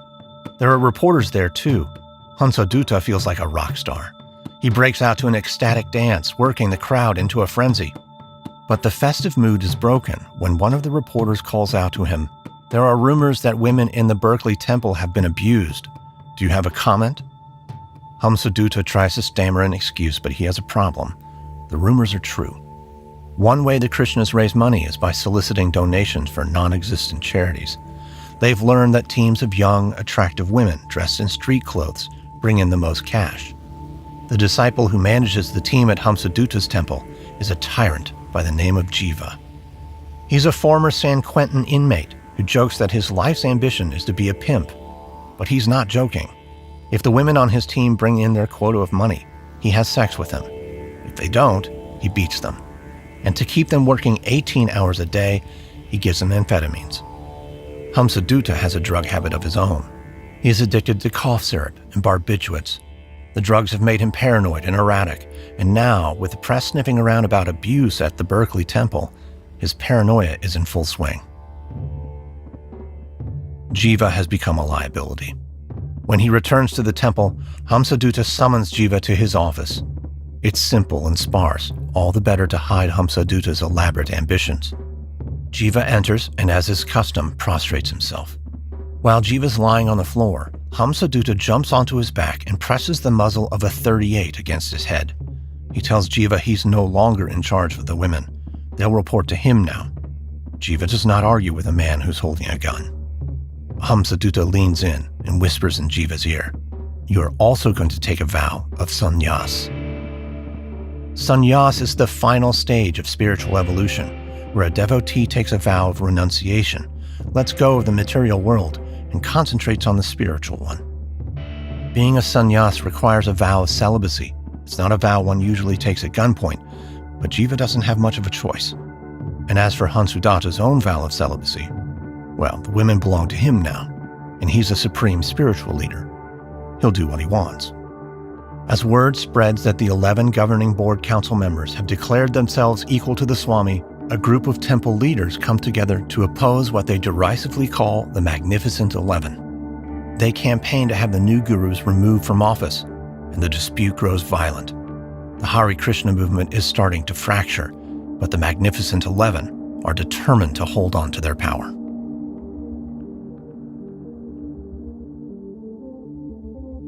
Since his return from Mayapur, Keith Ham focuses on completing the construction of the Palace of Gold. It will be the centerpiece of New Vrindaban, his West Virginia commune. Originally, the palace was to be a tribute to the Swami and the place where he would spend his final days. Now that the Swami has died, Keith vows to make it the most spectacular temple in the world. None of the New Vrindaban residents have formal training in architecture, but that doesn't stop them. The temple will have over 8,000 square feet of gold leaf on the exterior walls, crystal chandeliers, and marble from 17 countries adorning the interior. Each of the stained glass windows has over 1,500 pieces of hand-cut glass. The plans call for manicured grounds leading to a lake with a boat shaped like a giant swan. Keith still says it's a shrine to the Swami, but his real plan is to entice followers to leave other temples, to move to New Vrindaban and worship him. From there, he'll take over the movement and be the Swami's sole successor. The locals in the neighboring town of Moundsville are curious about the ornate structure sprouting from the foothills. Keith harnesses their curiosity by pitching it as part temple and part tourist attraction. Tourists will bring in revenue for the Hare Krishnas as well as the town, creating goodwill all around. To further solidify his good neighbor status, Keith starts a program to bring free meals to local residents who live in poverty. He envisions the Krishnas and the West Virginia locals coexisting in harmony. But Deputy Tom Westfall watches the new activity with growing concern. He keeps close tabs on the residents' comings and goings and runs background checks on new residents. Ever since Keith's false claim of a biker gang attack at the commune, the new arrivals have been different. Many of them have rap sheets for violent crimes. Westfall cultivates informants wherever he can, but most of the Hare Krishnas want nothing to do with cops. The locals are more forthcoming. If they had their way, Westfall would run the Krishnas out of town. They view them as strange interlopers with orange robes, nonsense chanting, and weird haircuts. They routinely hassle Krishnas who go into Moundsville. Someone even burned down a devotee's home, but Westfall hasn't been able to ID a suspect. Keith isn't counting on cops like Westfall to protect the Hare Krishnas. After the alleged biker gang attack, the Swami urged Keith to defend the commune himself. So as far as Keith's concerned, he has the Swami's blessing to use any means necessary. And as fate, or perhaps Krishna would have it, Thomas Drescher showed up a few months later. In April of 1978, Keith initiates Drescher and gives him the name Tirtha. Tirtha's unofficial title is Chief Enforcer. He has a plan for how to stop the locals from harassing the devotees. All it will take is a little negotiating. He keeps his eye on a local bar called the Skyview Inn. It's on a road that runs through the middle of the Krishna's territory, and it's a favorite watering hole of locals. After a night of drinking, they'll often try to run Krishnas off the road or take pot shots at their houses. One of the worst offenders lives in a battered trailer across the street from the Skyview Inn. His name is Jerry Williams, and Tirtha is determined to teach him a lesson. He just needs the right opportunity. One gloomy, overcast day, Tirtha is passing through the nearby village of Elm Grove. It's nothing but a couple of shops and a supermarket, but sitting in the supermarket parking lot is Jerry's pickup. Tirtha takes it as a sign. He parks his truck and grabs the Louisville Slugger he keeps behind the passenger seat. He sits on the running board and waits patiently. After a few minutes, Tirtha's target exits the market and heads towards his truck, laden with bags of groceries. Tirtha walks up behind him and in his most neighborly voice says, "Hey, let me help you with that." As Jerry turns, Tirtha swings. The bat connects with Jerry's right knee and he goes down. But Tirtha isn't done. He raises the bat and hits Jerry again and again as he writhes on the ground. When Tirtha's satisfied his point has been made, he leans in and smiles.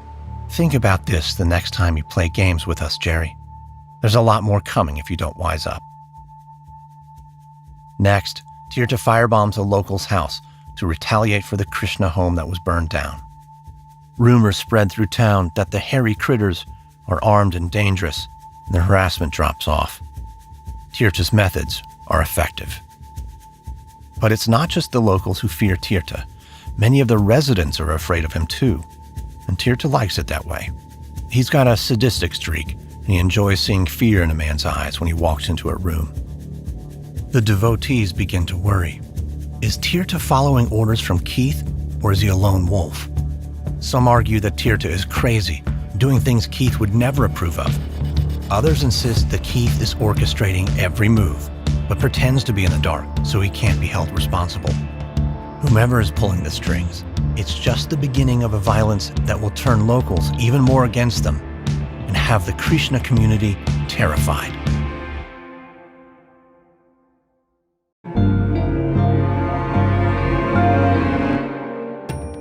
It's May 1978. Chuck St. Dennis leans over a tray of Coke with a shorty straw and takes a long snort before heading out the door of the Laguna Beach Hare Krishna temple. He's only 23, but he's seen enough misfortune for 5 lifetimes. An alcoholic mother with a series of abusive boyfriends, a drug habit that started at 14. He joined a gang, spent time in juvie. Then 6 years ago, he discovered the Hare Krishnas. The discipline and structure helped him get sober, but now his life has come full circle, and not in a good way. He's back to dealing drugs, but this time he's dealing for Krishna. As he strolls along the beach, he's not easy to miss. He's 6'4", 220 pounds of muscle. A skinny hippie approaches him.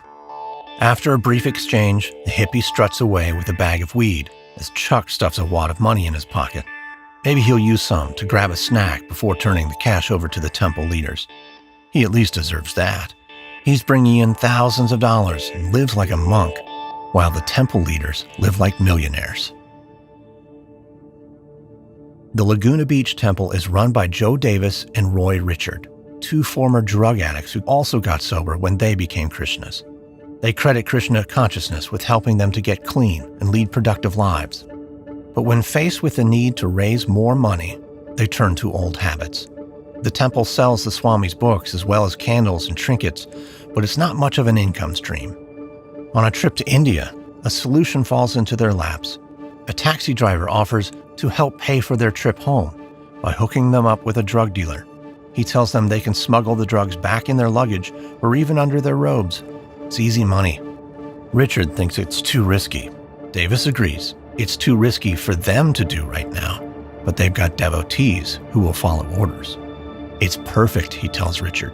The devotees will smuggle and sell hash oil or heroin, and they'll use the proceeds to build more temples. And from those temples, they'll reach out to addicts and help them kick the habit through Krishna consciousness. They'll use drugs to save people from drugs. The drug smuggling operation is a smashing success.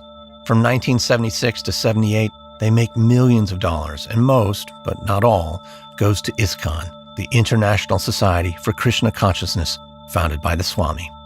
ISKCON uses the funds to build new temples around the world, and Davis and Richard are heroes, but they're also keeping a cut for themselves. Pretty sizable one, enough to buy beachfront mansions and luxury cars. Shortly after the 6'4" Chuck St. Dennis joins the temple, they recruit him to help sell the drugs. After all, he was a dealer when he was a teenager, so he's got the right resume. And it's not long before Chuck is sampling his own wares, and soon, instead of chanting, he's binging on cocaine. Davis and Richard developed their own coke habits too, but they've got bigger problems. They've partnered with Alexander Kulik and Steve Boven, two ex-mafia informants. The government relocated them to Laguna Beach under the Witness Protection Program, but they weren't ready to retire. Kulik helps distribute the drugs the devotees smuggle in, and Boven sets up shell companies to launder the profits. But as the money starts flowing, the two mobsters become suspicious of each other. They each accuse the other of skimming profits, and their argument quickly escalates. On a cool October morning in 1977, Boven calls the Laguna Beach temple and tells the two leaders to get on the line and listen very carefully. He calmly informs them that he's kidnapped Kulik, and unless they deliver $100,000 in the next 24 hours, he'll kill Kulik, both of them as well. The two leaders are terrified to find themselves in the middle of a mob war. The next morning, Joe Davis, twitching and paranoid from a 4-day cocaine binge, wraps $100,000 in newspaper and drops it in a trash can at Corona del Mar State Beach. When Kulik is released, he promptly takes revenge and guns Boven down. Boven's men go to the police and spill the details of the temple leaders' drug smuggling empire. The temple leaders and many of the devotees are arrested. It's a sad end to a bad idea, and it's only the beginning of a string of criminal cases connected to the Krishnas. Tall, buff Chuck St. Dennis is lucky, though. He isn't arrested, but he definitely feels the heat. He wants to get as far away from California as he can, start over, somewhere remote, get clean. He decides to relocate to New Vrindaban.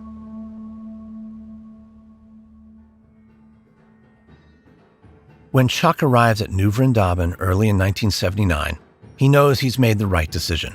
It's a simpler life than Laguna Beach, and that suits him fine.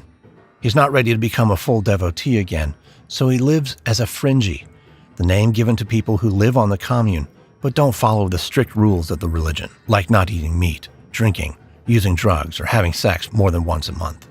He doesn't give up drugs completely, but he's able to kick his cocaine habit. A year later, he falls in love with the commune's nurse, Deborah Gear, a strong, self-reliant woman with curly red hair. She's the commune's only nurse, which doesn't leave her much time to chant or practice, but they are both sincere followers and believe in the work the commune is doing. Their opinions, though, will soon change. New Vrindaban continues to grow and attract followers. By 1979, when the Palace of Gold is dedicated, there are around 200 full-time residents. It's quickly dubbed America's Taj Mahal. Nearby, they construct a guest lodge and a vegetarian restaurant to accommodate visiting Krishnas and curious tourists. Keith Ham has achieved his goal. He has built the most spectacular temple outside of India, and more importantly, his influence is growing. Devotees are leaving other temples and moving to New Vrindaban to be part of his thriving community. But it's not just the palace that excites Keith, it's the power. When he gives an order, it's carried out without question. He reminds his followers that he is the direct conduit to Krishna. He is the path to enlightenment.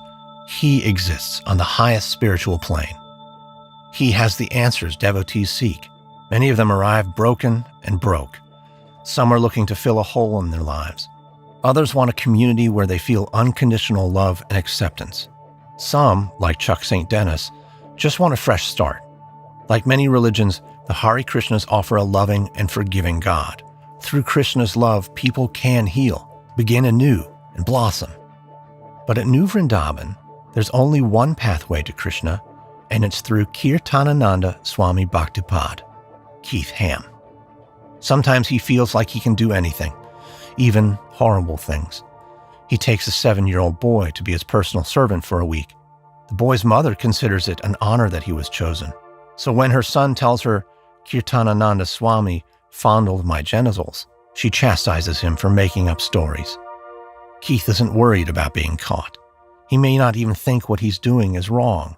He believes he'll never be held accountable because he is divine.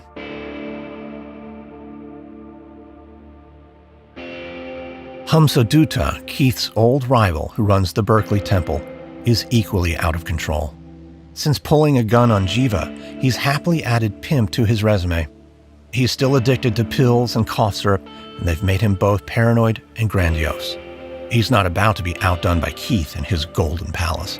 He's decided he is going to be a rock star. He uses $30,000 of temple funds to cut a record. His first album, Nice But Dead, is a flop. Did you ever see a guru flying a plane? With lyrics like, "Did you ever see a guru flying a plane? Thin as a cane, looking insane." It's not surprising that it didn't make the Billboard charts. The record has been an expensive vanity project, and its failure only contributes to Hansaduta's paranoia, which finally explodes on a first-class flight back from the Philippines.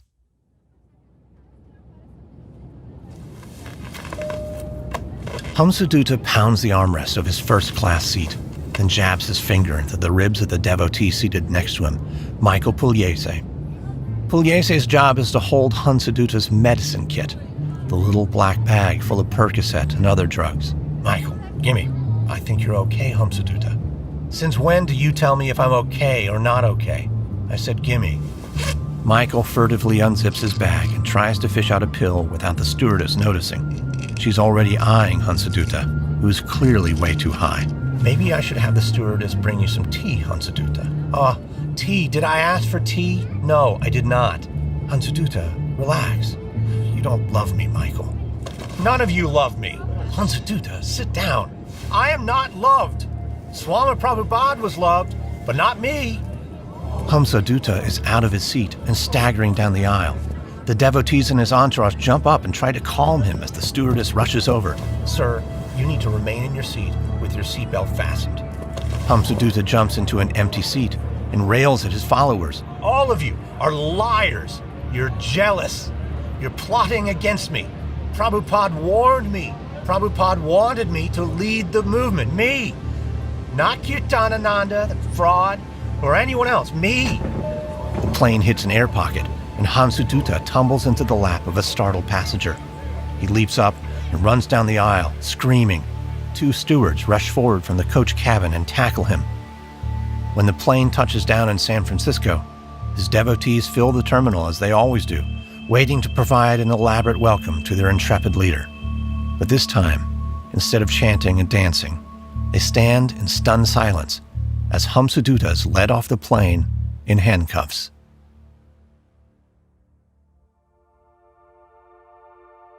Despite Hamsaduta's drug-addled meltdown, nothing happens. No trial, no conviction. He goes back to his temple, where he remains in power, getting more paranoid and delusional by the day. He decides to build up an arsenal of weapons, just like his rival Keith Ham, 3,000 miles away. And like Keith, none of his devotees question him. And also like Keith, he enlists a devotee with an unsavory past to help him, a Ukrainian who goes by the name Vipra, and stockpiles .357 Magnums, 9mm, and HK-91 assault rifles. Officer Joe Sanchez of the Berkeley Police Department has been monitoring the Krishna temple with alarm. Much like Tom Westfall, the deputy sheriff in West Virginia who's been keeping tabs on New Vrindaban, it's a personal project.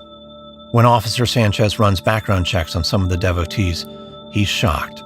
They have serious rap sheets, assault, drug smuggling, robberies, and lots of money is flowing into the temple and into Hansaduta's hands. His superiors aren't interested in launching a full-scale investigation of the temple, so he contacts the FBI and the IRS, but they just send form letters in reply. His research keeps pointing to New Vrindaban, and he hears about a local deputy who's been watching the Krishnas for years. When he calls Deputy Westfall, he finds a kindred spirit. They spend an hour comparing notes. They agree that while many of the Krishnas are sweet, harmless hippies, they've seen an alarming number of hardened criminals moving in. It seems pretty clear that the Hare Krishnas are involved in all sorts of illegal activities. Westfall talks to cops wherever there are Krishna temples, and over the years he's become an expert, documenting their scams and tracking their movements. The two cops share the same uneasy feeling. This isn't going to end well. They agree to keep in touch. In December of 1980, Jane Bryant arrives at New Vrindaban. She's a pretty, green-eyed woman in her early 20s, and she's thrilled to leave her native England behind. She joined the temple in London, where she met Steve Bryant. They were married 2 weeks later. When Jane gets pregnant, they decide to raise their children away from a big city. The stories she heard about New Vrindaban makes it sound like some sort of Eden, and when she arrives, it does seem to be a paradise.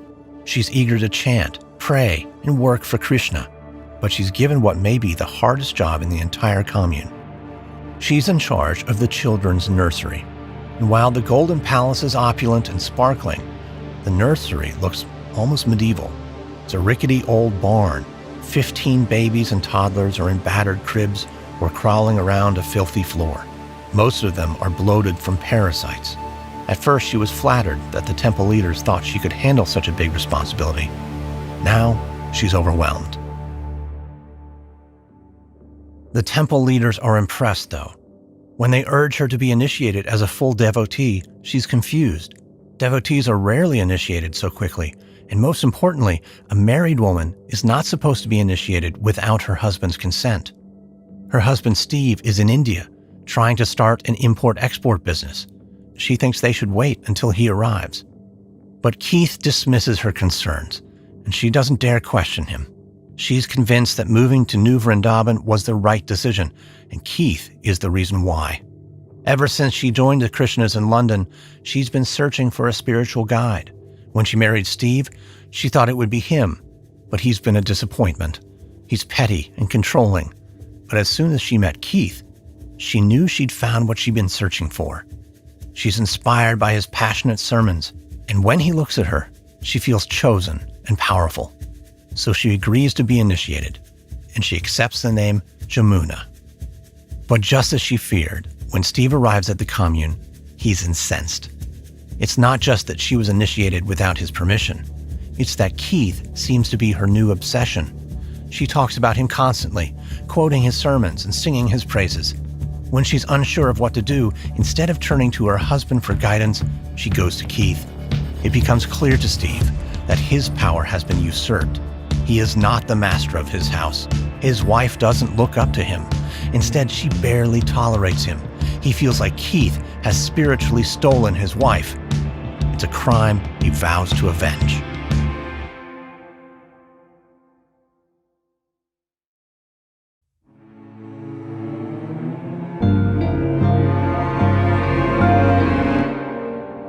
Hamsadutta is spiraling out of control.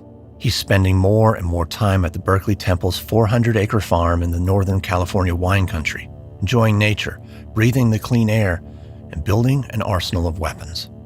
Every morning he heads out for target practice in a field.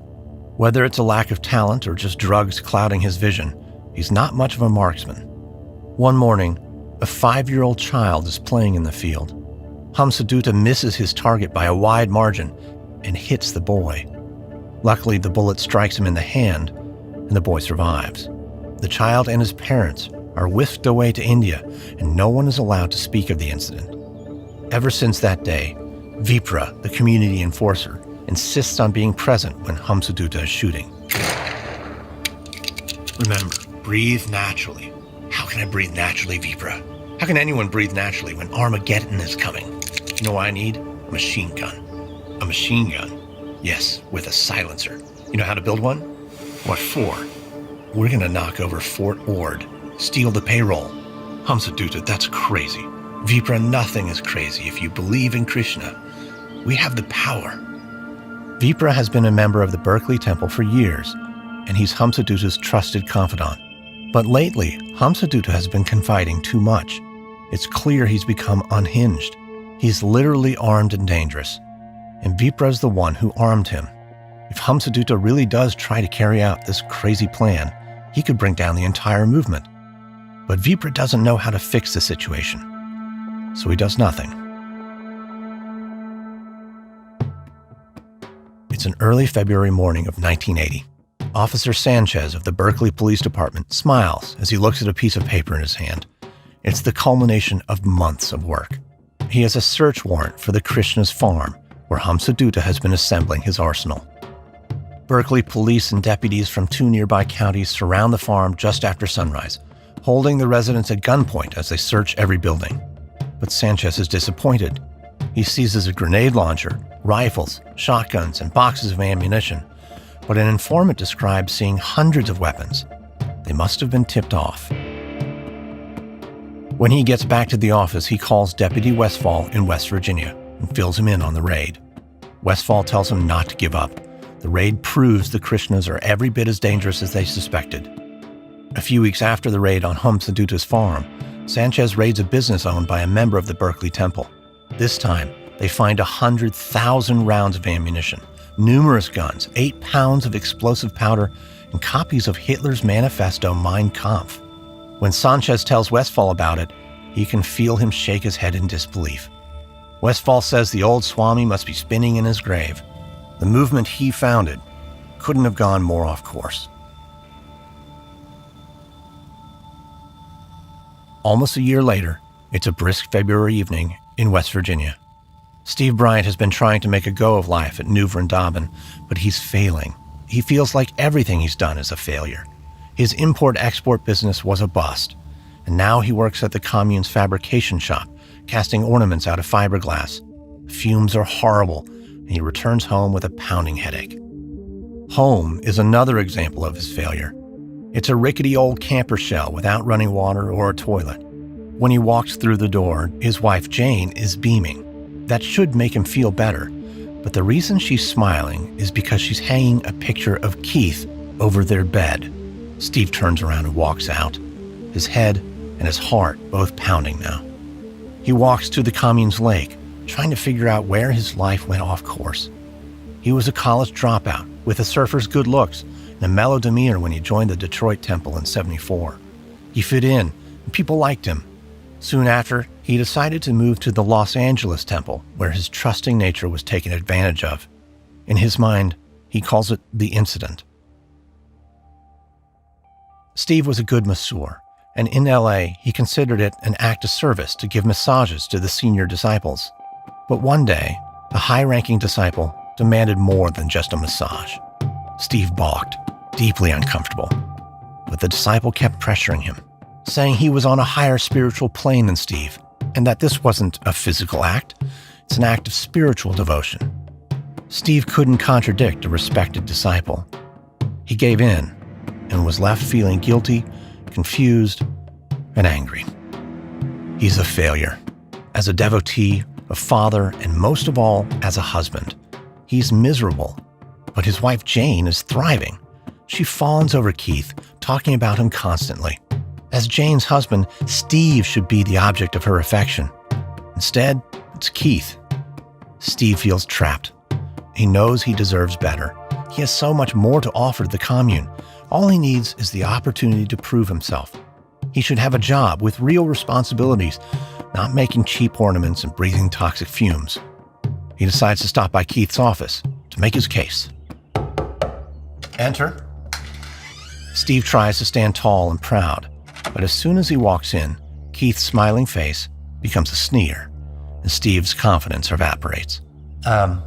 Thank you for seeing me, Maharaj. I wanted to talk to you about what I have to offer the commune. Oh, have you come into a large inheritance? I'm joking. Oh, yeah, no, I have not. I just think that I have lots of skills, and I could be more useful if I had a better job. Better? Your current job isn't good enough for you? Is New Vrindaban not good enough for you? What about your wife? Is she good enough? Am I good enough? That's not what I mean, Maharaj. Not at all. Everything is wonderful here. It's just that I get terrible headaches from the fiberglass fumes. The problem is not the fumes. The problem is you. You haven't sufficiently surrendered. But I chant there's more to spiritual surrender than chanting. You have so far to go. I'm trying to guide you, yet you come here to complain. Oh, no, Maharaj, I'm not complaining. You should work all day, then drop your knees in gratitude and thank me for the opportunity to be of service. But I am grateful. I just thought, that is all. You are dismissed. Hare Krishna. Hare Krishna. Steve goes back to his miserable job, but every day his anger grows. While Jane's devotion increases, his begins to fade. He is convinced Keith has spiritually stolen his wife. He chants less often. He begins to hang out with some of the fringies. He starts drinking again. He broods and obsesses about getting Jane back. But mostly, he continues to feel like a failure. As a husband, as a devotee, and as a man. In the way he sees it, Keith Ham is the cause of all his problems. One rainy day in April, Steve is on a rickety ladder trying to cover his leaking trailer with a tarp. He looks out across the commune where the main temple spire stabs the gray sky. He feels like it's stabbing him in the back. That's where Keith sits on his decorated throne, while devout followers stand in a long line to toss flower petals at his feet and show their submission by prostrating themselves one by one at his feet. Keith is treated like a king, while Steve's merely a low peasant. Steve is beginning to suspect that Keith is a fraud. Rumors are swirling about Keith's un-Krishna-like activities, that he funded the construction of the Palace of Gold by having devotees smuggle drugs, that he's taking a cut of all the money that's coming in and keeping it for himself. He's starting to think that Keith is a sociopath, masquerading as a spiritual leader. Someone needs to expose him. To do so would be serving Krishna, but it would also take guts and determination. Steve's always just been a follower. Keith is powerful. He has money and weapons and enforcers who take care of people who oppose him. Steve doesn't even have a roof to keep out the rain. He closes his eyes and chants, asking Krishna to show him his destiny, but no sage voice echoes in his head, only the pounding of the rain on the roof and the steady drip on the counter where a new leak has just appeared. Keith told him he needs to surrender. Steve laughs bitterly. He's beyond surrender. He's ready to give up. But fate, or Krishna, does have a plan for Steve Bryant. He will bring Keith Ham down, but it won't be an act of surrender. It will be the ultimate sacrifice.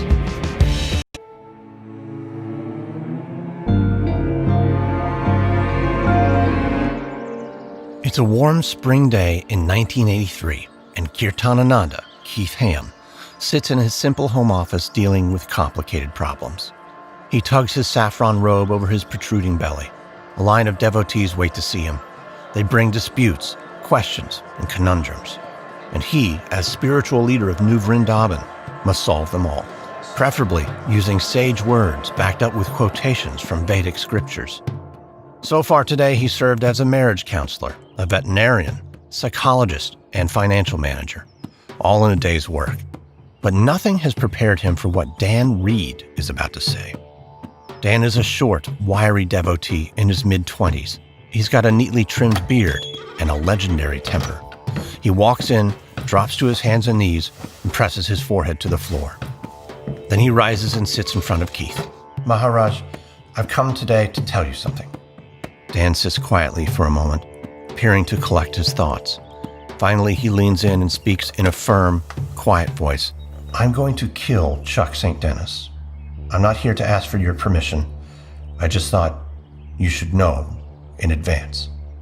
Keith is stunned as Dan continues. He raped my wife, so he should die, right? Keith rocks back and forth gently. This could be an opportunity to solve a big problem. Chuck St. Dennis arrived in New Vrindaban 4 years ago, hoping for a new start. But lately, Chuck is making waves. Gurus are supposed to be celibate, and Chuck has accused Keith of having sex with young construction workers on the commune, some of them teenagers. Chuck challenged Keith in front of others, loudly. And that's a problem for Keith, because what Chuck said is true. In fact, the truth is even worse. Keith is secretly molesting boys at the commune school. If Chuck finds out, he's liable to go to the police. Keith has already protected other pedophiles. One of the commune's teachers molested several boys. Keith sent him to India and told the parents to remain silent. Keith intimidates everyone into silence. But he can't seem to silence Chuck St. Dennis. Chuck talks too much. It would be most auspicious if he were to disappear. Still, Dan's story about Chuck raping his wife doesn't quite track. I know this is difficult for you, but your wife had a consensual affair with Chuck. When was it, 2 years ago? It was an open secret at the commune. I know they had an affair. But then he raped her. He went around bragging about it. And how do you know this? Tirta told me. Keith nods slowly. Now it makes sense. Tirta is Thomas Drescher, a Vietnam vet who came back with medals on his chest and demons in his head. He's known as the commune's chief enforcer. Tirta hates Chuck. He thinks Chuck cheated him on a business deal, so Keith figures that Tirta is stirring up Dan in the hopes that Dan will do his dirty work. Keith suppresses a smile. It's a clever plan, except for one flaw. Dan doesn't have the brains or the guts to pull it off. You're making a serious charge. You do have the right to seek vengeance if Chuck raped your wife. The Vedic scriptures say an aggressor must be killed. Dan nods in vigorous agreement. But these things must be done delicately. You don't know what you're doing. Have Tirta take care of it. Dan exits, contented. Keith goes to the open window and looks out at the property, his property. No matter how many times he looks at the view, he still feels a sense of awe. Green hills, manicured gardens, workshops, a dairy, a spectacular palace covered in marble and gold. Hundreds of devotees busily working. Without him, there would be nothing. He leans out to breathe the country air. A shaft of light caresses his face. Even the sun does his bidding. Power. It feels good.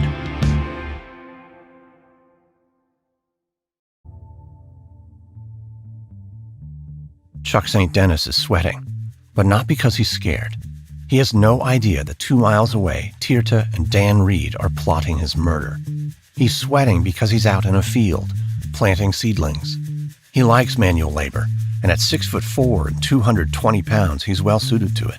Working the soil makes him happy, and if that makes him a simple man, he's okay with it. His life has been way too complicated. He's glad to have put drug dealing and the Laguna Beach craziness behind him. People were killed. The temple leaders went to jail, and Chuck was lucky he didn't go to jail too. The new Vrindaban commune in West Virginia felt like a good place to start over. Clean air, clean living, though not entirely clean. He's a fringy, not a strict devotee. He still likes beer and weed and the occasional line of coke, but he's fallen in love with Deborah, the commune's nurse, and they have a 6-month-old baby girl. For the first time in his life, he feels like he's got a real future. He even has his own business. The field he's working belongs to him, even though it's on commune property. Deborah inherited $50,000, and they made a deal with Keith. He sold them a few acres to start a nursery, and they agreed to give him half the profits from the operation. Chuck's calling his new business Blue Boy Nursery, after the blue god Krishna. Chuck loves living on the commune, and he believes in the Hare Krishna movement. But after his experience in Laguna Beach, Chuck vowed that he'd never blindly support a temple leader again. So when he heard rumors about Keith having sex when he's supposed to be celibate, he refused to stay silent. The hypocrisy galls him. Chuck sets a seedling into a furrow and tamps down the dirt around it. He sees it as a reminder. Things take time to grow. He's planted the seeds. He's confronted Keith, spoken out against him. Maybe others will speak up too, and Keith will resign, and they'll all live happily ever after. He laughs to himself, a grown man, still believing in fairy tale endings. Tirta sits in his truck outside Swami Keith's office, drumming his fingers on the dashboard.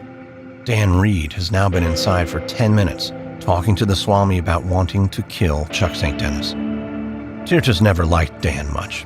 He's a hothead, no self-control. But Tirta doesn't like Chuck St. Dennis even more. A year ago, Chuck cheated him in a business deal, and Tirta still hasn't forgotten the insult. That's why he told Dan the rumor about Chuck raping Dan's wife. He figured he and Dan would give Chuck a beatdown, make a lesson out of him. Don't mess with the enforcer. But instead, Dan went crazy, wanting to blow the guy's head off with a shotgun. Hopefully, Keith will talk some sense into him, talk him down. Tirta may not like the guy, but he doesn't want to see Chuck dead. The door opens, and Dan emerges. Tirta's relieved to see a big smile on Dan's face. He knew Keith would be persuasive. Dan opens the passenger door and hops in. He said I have the right to seek vengeance, Tirta, but he doesn't want me to do it. Tirtha rolls his head from side to side, stretching out his neck. Well, that's good. He wants you to do it. He's afraid I'll mess it up. He says you know how to do it right. Tirtha is stunned. He thought Keith would talk Dan out of it. But if Keith wants Chuck killed, Tirtha has to do it. Keith is the spiritual master, and Tirtha is the commune's chief enforcer. He turns to Dan and looks him in the eye. Okay, then. Let's figure out how we're going to do this. Steve Bryant sits on a boulder overlooking the rushing water in Three Rivers, California. It's a beautiful spot, and he knows he should feel happy and at peace, but he doesn't. Ever since he moved his family away from the West Virginia commune, it's been nothing but misery. While Three Rivers is a picturesque town with a Krishna community, his wife does nothing but cry. She cries because she misses New Vrindaban, and especially Swami Keith. Every one of her sobs feels like a knife stabbing Steve in the heart. Even from 2,500 miles away, Keith holds Steve's wife under his spell. Steve tried talking to the other devotees. Surely some of them must see through Keith as well. But they acted like Steve was the fraud. They told him he wasn't spiritually evolved, that he shouldn't listen to rumors, that Keith is the direct path to Krishna and is incapable of doing anything wrong. So Steve gave up. Keith is powerful and charismatic, and he's a nobody. Leaving New Vrindaban and starting over seemed like a good idea. He thought if he got Jane away from Keith, their marriage would improve. But it hasn't, and now he feels like an outsider in his own home. They have 2 children, plus Jane's son from a previous relationship. How will the kids ever look up to him if even his wife doesn't? He feels like all he ever does is try, fail, and start over. He sighs and tosses his stick into the water. He remembers what his mother used to say, no matter where you go, there you are. And here he is, failing once again. Maybe they should go back to New Vrindaban. Maybe Keith is right. He needs to fully surrender. Forget about his anger at Keith. Be the best devotee he possibly can. Maybe then things will finally go his way.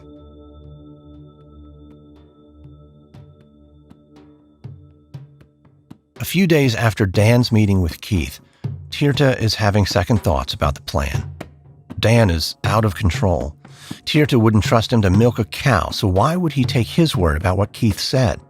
If he's really going to kill Chuck St. Dennis, then he needs to get the order directly from Keith. He drops by Keith's office and asks him point blank, "Did you really authorize Dan to kill this guy? Do you want me to be involved?" Keith nods. Chuck St. Dennis is spitting in his spiritual master's face. You can only offend the spiritual master so much. Then Krishna becomes angry. Which leaves Tirtha confused. He thought he was supposed to kill Chuck because he allegedly raped Dan's wife. But instead, it's about Chuck offending Keith. But it doesn't really matter why Keith wants Chuck dead. All that matters is what Keith wants, and that Tirtha is to do it. After all, he is the commune's chief enforcer. He's the only one qualified to do the deed, and he's honored to carry out his spiritual master's orders.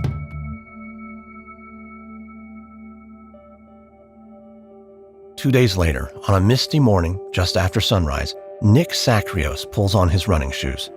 A 45-year-old with kind eyes and a toothy grin, he's the medic for the commune, and his morning runs are how he clears his head and gets centered before what's often a hectic day. Nick's story is similar to that of many of the residents. He started out on a conventional path, then his life took a detour. Nick was going to be a doctor, but after graduating from medical school, he became an addict instead. He was arrested and tried to get clean, but he slipped again and again, eventually ending up losing his medical license and serving 2 years in prison. He then found his way to New Vrindaban and discovered that rural life agreed with him. Since his arrival, he stayed clean. He leads a healthy life, running 5 miles a day, and he loves learning about the healing herbs that grow on the grounds.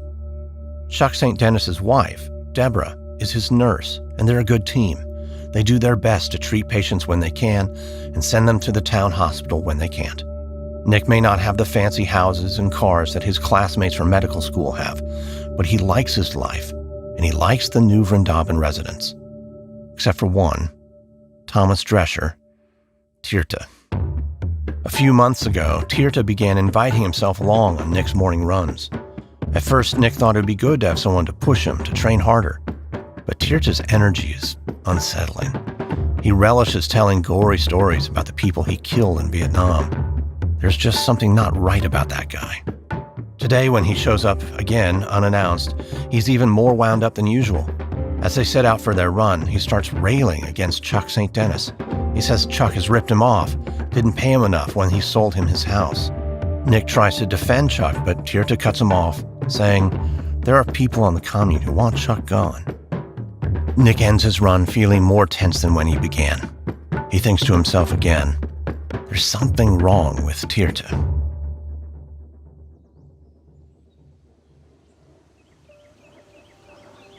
Chuck St. Dennis lies on the ground, looking up at the billowing clouds. He's bone-tired, but he's smiling.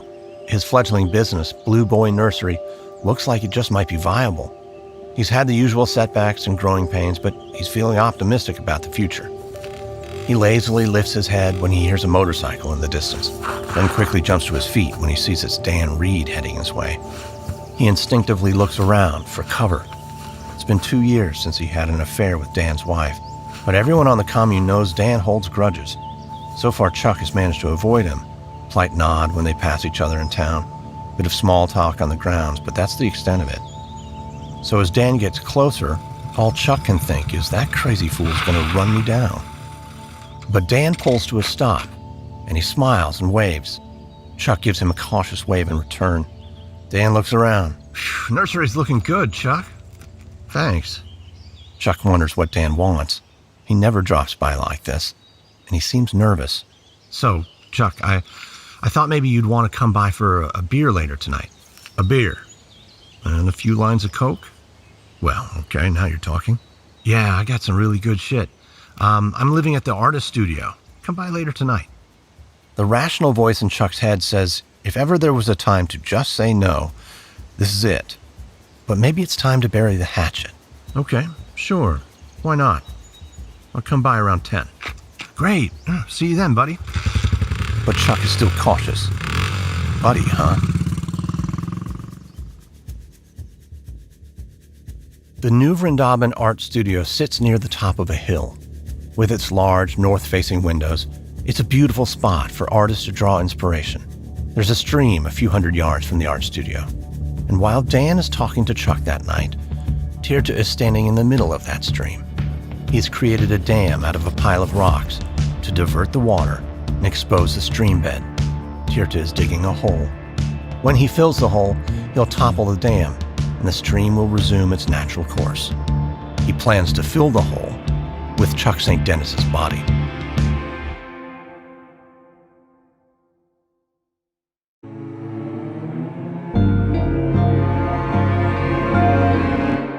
When Chuck St. Dennis walks out the door on the night of June 10th, 1983, he tells his wife a lie. He says Dan Reed owes him some money and wants to pay his debt, so Chuck's going to meet Dan at a bar in town. Instead, he drives up a rutted dirt road to New Vrindaban's art studio. There's a faint voice in the back of Chuck's mind, whispering that something isn't right. After all the years of chanting and spiritual study, the one voice Chuck should listen to is the one he ignores. The persistent whisper of common sense, the primal instinct that can detect danger. He pushes it down and bounces along the last stretch of the rutted road to the studio. He parks, gets out of his truck. The only sounds are the babbling of the stream and the distant hoot of an owl. The door to the studio is open. As he walks towards it, Tirta steps into the doorframe. He's holding a pistol.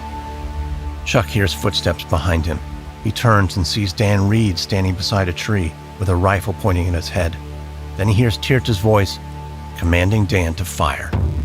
A flash pierces the night, then another and another and another. Chuck knows he's been hit, but his mind struggles to catch up. He staggers towards his truck. If he can just get behind the wheel, get back home. But then he sees Dan run past him like a blur. A moment later, he's back. He hands Tirta a kitchen knife. Chuck tells his body to run, but it won't obey. Tirta stabs him till the blade breaks off, but Chuck is still on his feet. Dan runs away again, and Chuck manages to stagger a few feet towards his truck. He hears the terrifying roar of a wounded animal and realizes it's him making the sound. Dan returns with a screwdriver and a hammer. Tirta grabs a screwdriver and jabs it into Chuck's back. Then Tirta swings the hammer at Chuck's skull till Chuck finally falls to his knees. Tirta leans in and orders him to chant. Chuck tries to remember the words, tries to get his lips to form them. Hare Krishna, Hare Krishna. The hammer lands again. Chuck collapses to the ground and finally, his body stops moving. Is he dead? Dan asks, shaking. I think so. Why did you tell him to chant? To free his soul. They drag Chuck's body to the hole in the stream bed. As Dan crouches down to wrap the body in a plastic tarp, Chuck's eyes suddenly open and stare at him. He's confused. His lips quiver, then he speaks. Don't do that, you'll smother me. Dan freezes in terror. Tirta pushes Dan aside. He finishes covering Chuck with a tarp and hands Dan a shovel and grabs one for himself. They fill the hole with dirt. Then Tirta topples the dam, covering the grave with rocks. Tirta leans on his shovel, catches his breath, and gives Dan a nod and a smile.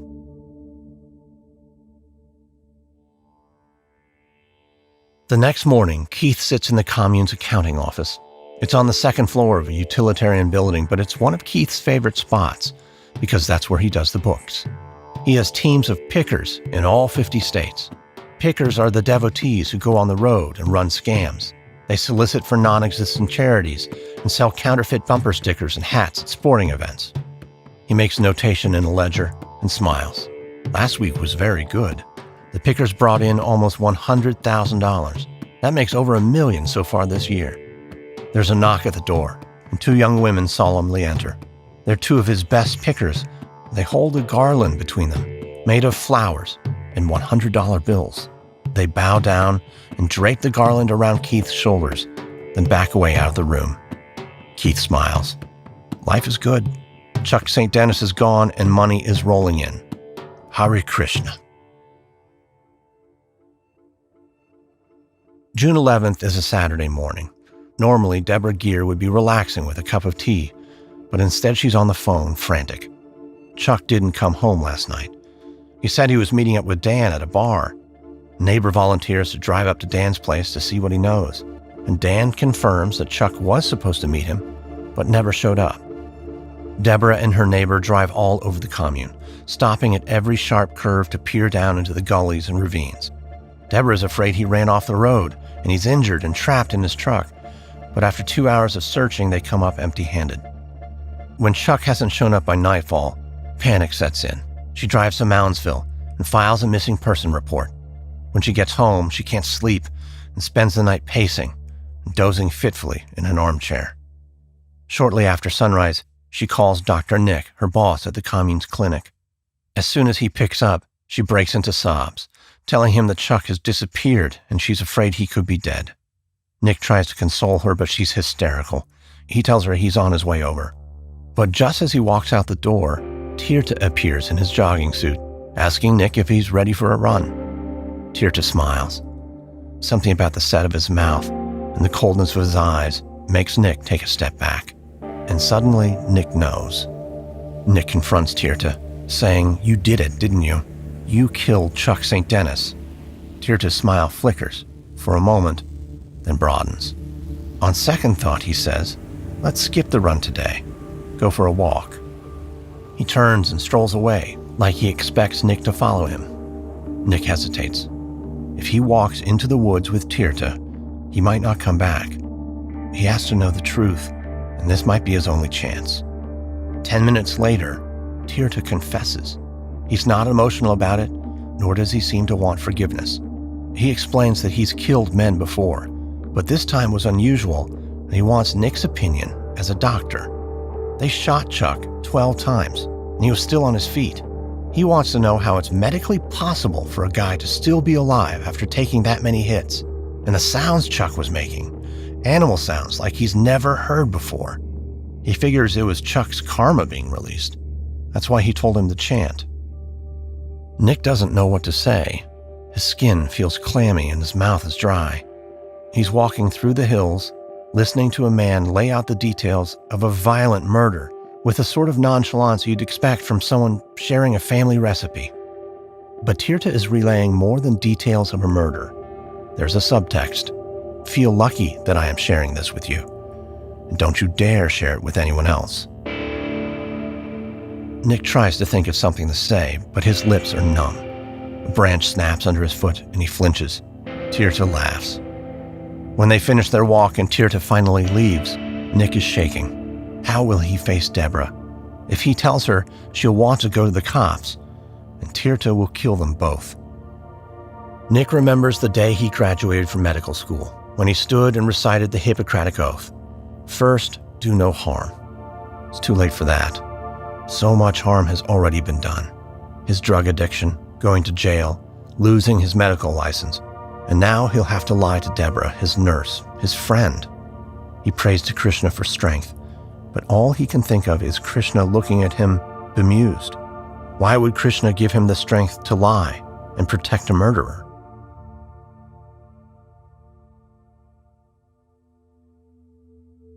New Vrindaban looks spectacular from the air. The stands of hardwood trees, the temple spires, the lake, and especially the Golden Palace are awe-inspiring. But Deborah Gear's not in the mood for awe. Her face is grim and ashen as she peers out the passenger window of the two-seater Cessna. It's been 2 days since Chuck disappeared, and she's chartered a plane to search for the wreckage of his truck. But she doesn't find it. When the truck is finally found, it's parked on a residential street across the river in Ohio. The keys are in the ignition. The local police take a report of the missing owner, but they aren't really interested in investigating. A friend suggests Deborah speak to the county deputy sheriff, Deputy Westfall. He's been keeping tabs on the Krishnas for years. Maybe he'll take her seriously. Deborah calls Westfall and makes an appointment to see him that afternoon. Deborah's never been a fan of cops. Just being in the sheriff's station makes her skin crawl. But when she sits across the desk from Deputy Westfall, she starts to relax a bit. He's gentle and respectful toward her, and clearly very intelligent. When he asks a question, he listens intently to her answer and makes notes. So when he asks if Chuck had any enemies, she doesn't hold back. She tells him about Chuck's affair with Dan Reed's wife and the business dispute with Tirta. Westfall sits up when he hears the names. He's got files on both of them, and it sounds like they both have a reason to want Chuck dead. Dan seems like more of a follower, but Tirta is certainly capable of planning and carrying out a murder. He's anxious to start investigating. Deborah allows herself a faint glimmer of hope. Even if her husband never comes back, at least his killers might be brought to justice.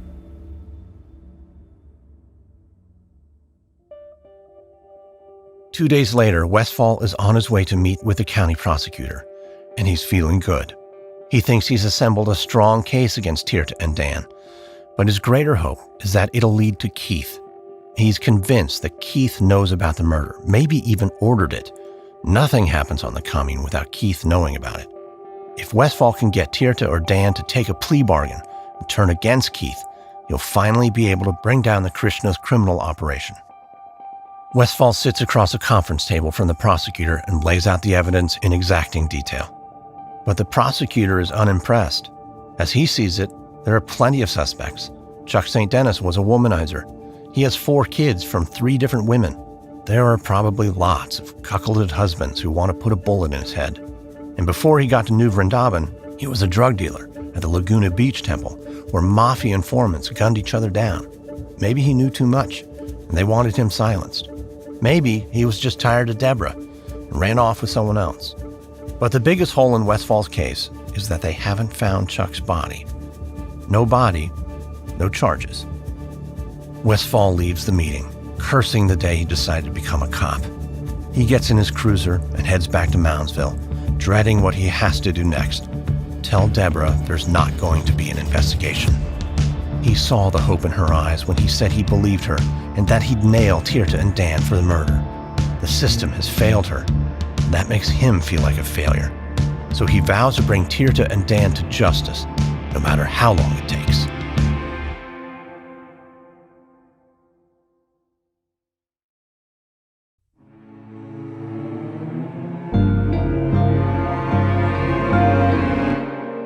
Deborah Gear's alarm rings at 4 a.m. It's been over a month since Chuck disappeared, and she's trying to get on with her life. She can't seem to sleep through the night, so waking at 4 is easy. She goes to 4:30 a.m. services every day. She chants for hours. It's how she gets through her grief. She works at the clinic and tries to run Chuck's nursery as well. Nick has been dropping by to help her. He tends the land and takes plants into town to sell on the weekends. They're becoming close. There are even moments when she forgets everything that's happened, and life almost feels normal. At least she doesn't have to see Tirta's face with those cold, dead eyes. He's disappeared, probably laying low somewhere. She gets out of bed and wraps herself in her saffron robe. She puts thoughts of Tirta out of her mind. Move on, she tells herself. Focus on Krishna. She wishes it wasn't so hard.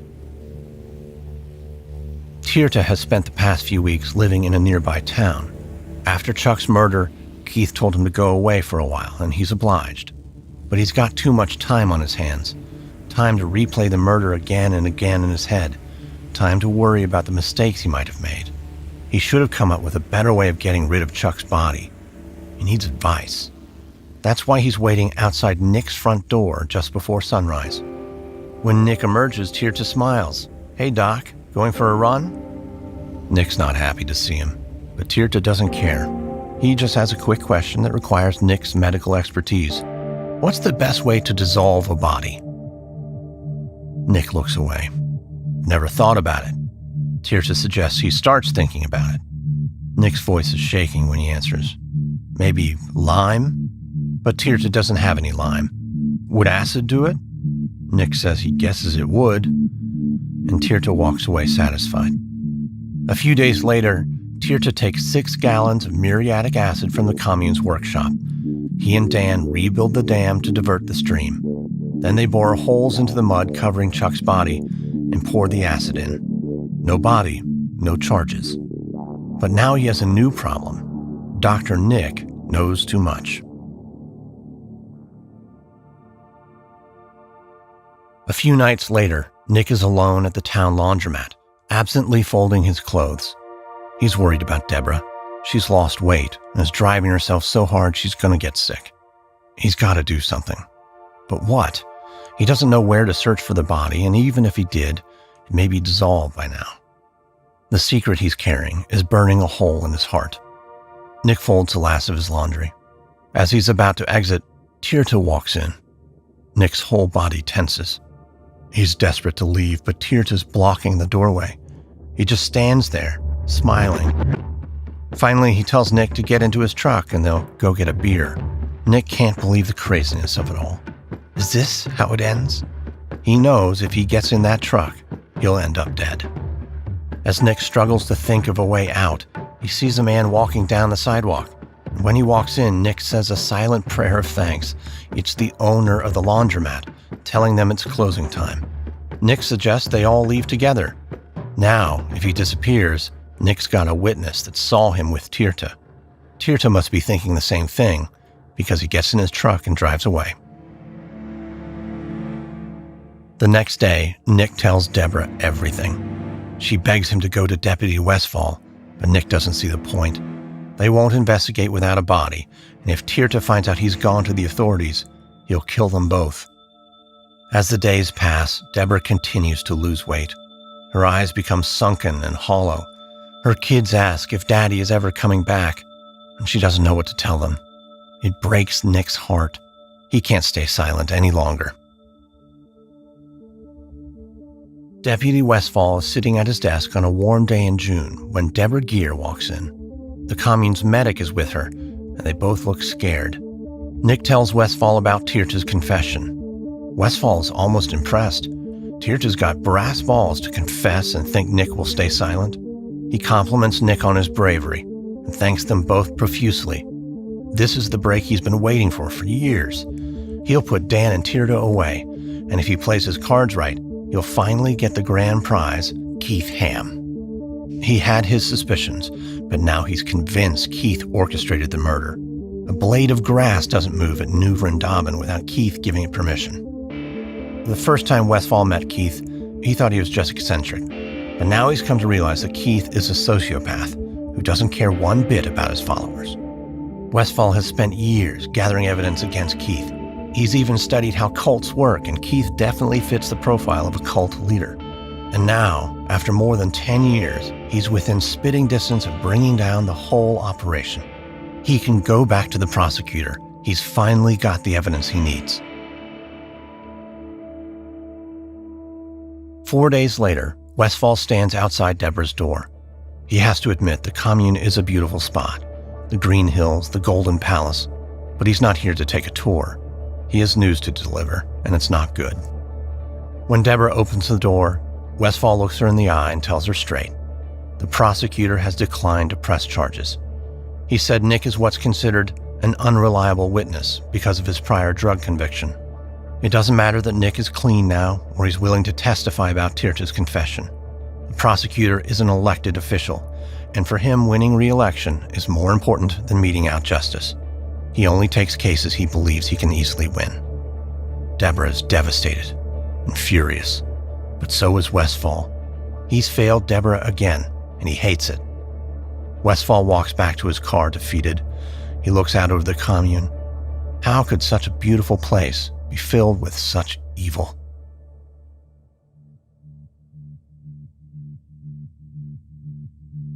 Keith Ham strolls through the Golden Palace, known throughout the world as the American Taj Mahal. Without him, it wouldn't exist. He stops in front of the elaborate throne where a life-size mannequin of Swami Prabhupada, the founder of the Hare Krishna movement, stares serenely. He's finally got the Swami just where he wants him, a silent, lifeless prop who will never contradict him. Keith is the highest spiritual master, a god who is not to be questioned or criticized. Chuck St. Denis tried and met the fate he deserved. Anyone else who wants to criticize him will think twice, exactly as Keith has planned. Now Keith can focus on the business of expanding the commune and increasing his power. He made millions smuggling drugs. He runs scams across the US and Canada, and now he's gotten away with murder. The sky's the limit. But dark clouds are rolling in. Moving back to New Vrindaban is Steve Bryant.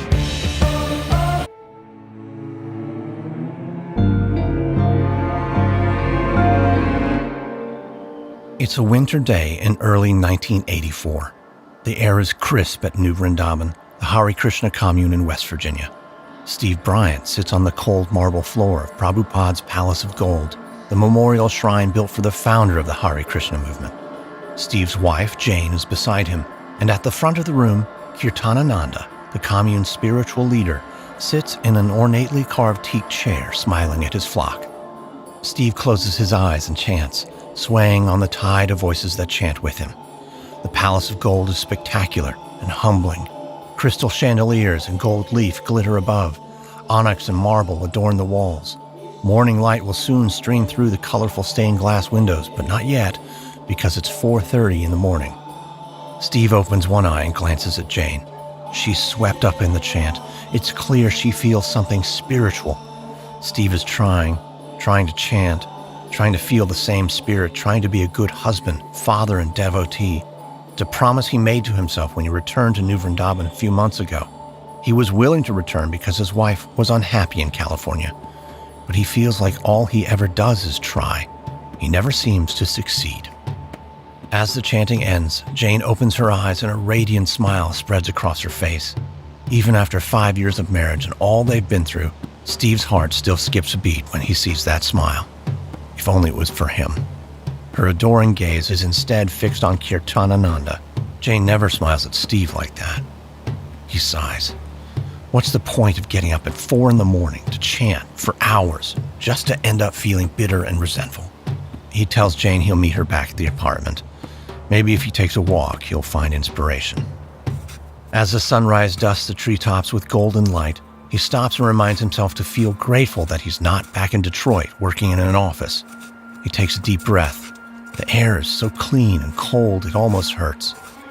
But then an angry voice rises.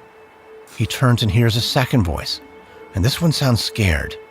The voices are coming from a storage shed 50 feet away. Steve creeps towards it as the argument gets louder. Steve reaches the shed and flattens against the exterior wall. The door is slightly ajar. When Kirtanananda gives you an order, you carry it out without question. I did follow his orders, but you cheated him. Steve inches his way till he can see through the crack in the door. There are 3 men in the shed.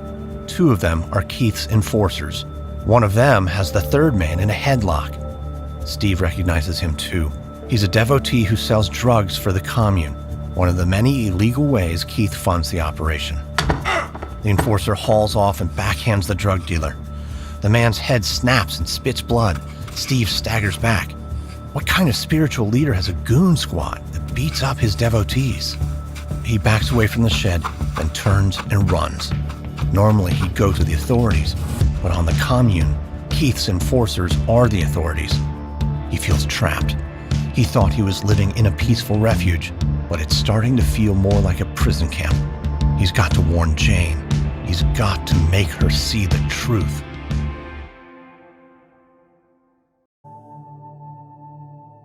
Deputy Thomas Westfall pushes a shopping cart towards his car, wondering how he always manages to pick the cart with the rattling wheel. It's his day off, and he's vowed not to think about work. But as he loads his groceries into the back seat, he sees Deborah Gear standing next to a battered old truck with Blue Boy Nursery stenciled on the side. Deborah is a living reminder of his failure. A few months ago, her husband, Chuck St. Dennis, was murdered at New Vrindaban.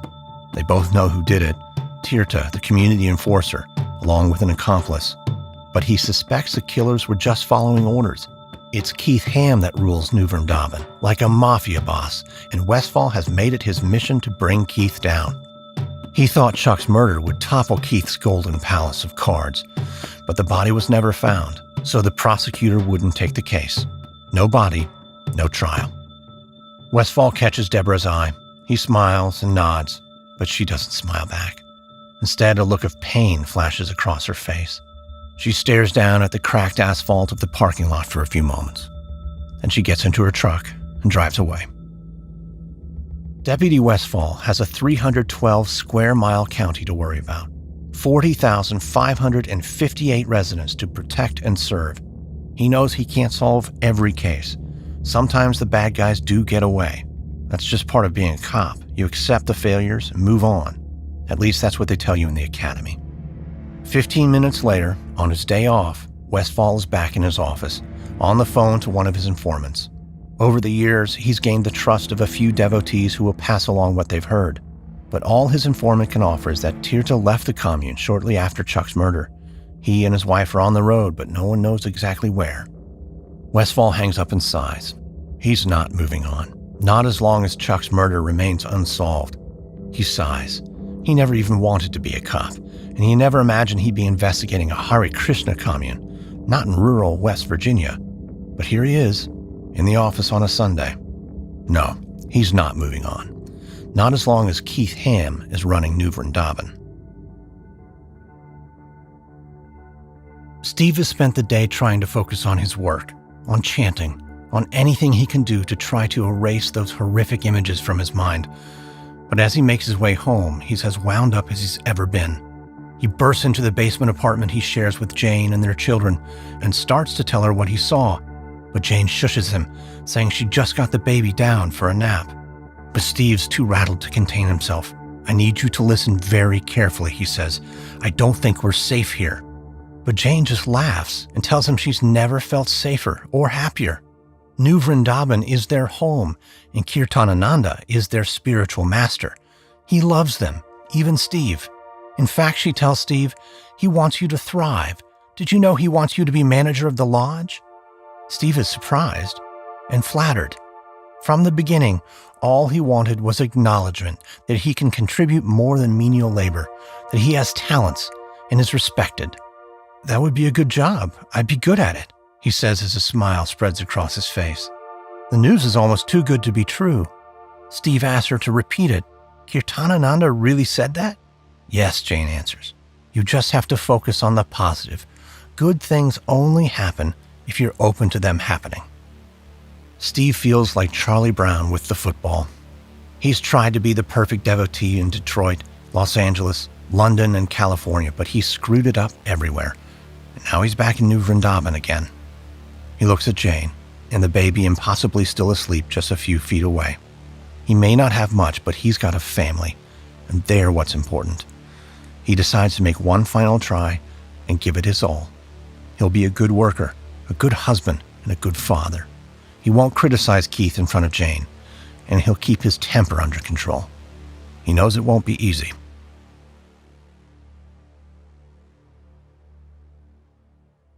Steve spends the next few weeks trying to forget what he saw and focus on his job. He works now as a tour guide at the Palace of Gold, and he enjoys it. He used to be a friendly, easygoing guy, and he sees his job as a good opportunity to become that guy again. The tourists like him, and that makes him feel good. One afternoon, as he says goodbye to a group of tourists and walks back toward the temple, he sees Keith's Jeep approaching. Keith likes to drive around the commune, stopping for brief chats with devotees. Keith pulls over, and Steve seizes the opportunity to promote himself. He's thrilled when Keith compliments him for putting smiles on the tourists' faces. Steve gushes about how he loves sharing the beauty of life at New Vrindaban. Then he delicately brings up the lodge manager job. Keith is encouraging but non-committal. He says Steve would be a good fit, but there's still some work to be completed. Steve tries to pin Keith down about a start date, but Keith only says sometime this summer. Keith drives off, leaving Steve feeling hopeful. At least he's got something to look forward to. Maybe Jane is right. He needs to be open to the positive. In the meantime, he'll focus on his jewelry business. He built a workshop in the attic of a community building, spends quiet hours making pendants and necklaces with picture of Hindu deities in lockets to sell to devotees. He's skilled, and the items he makes are pretty, but it's not going to bring in enough cash to change their lifestyle. He needs a better job.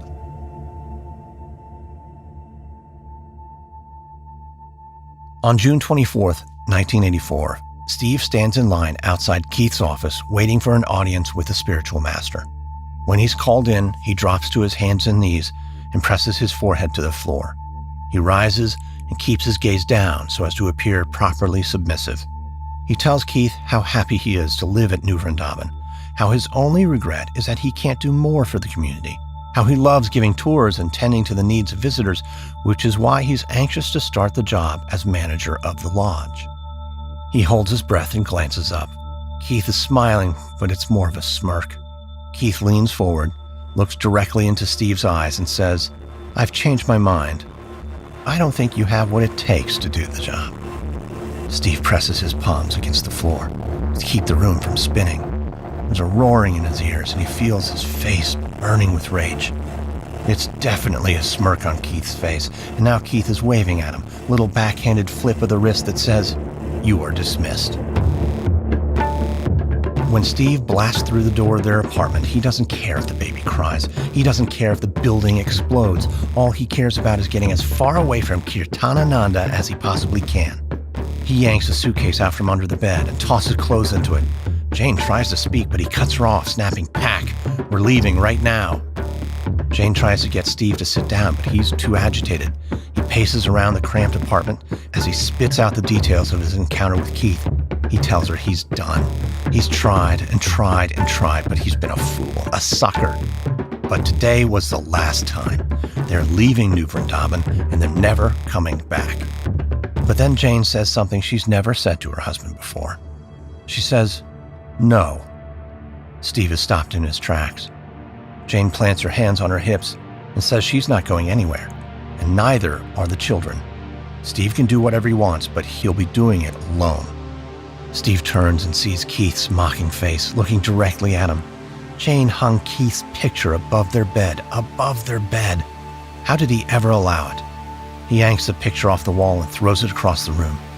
The baby starts crying, and Jane looks at him with disgust. She picks up the baby and rocks it in her arms. Steve finishes packing the suitcase. Then he gets his guns and walks out the door. But he's back a moment later. He snatches the baby out of Jane's arms, grabs his young son by the hand, and walks out to his homemade camper van.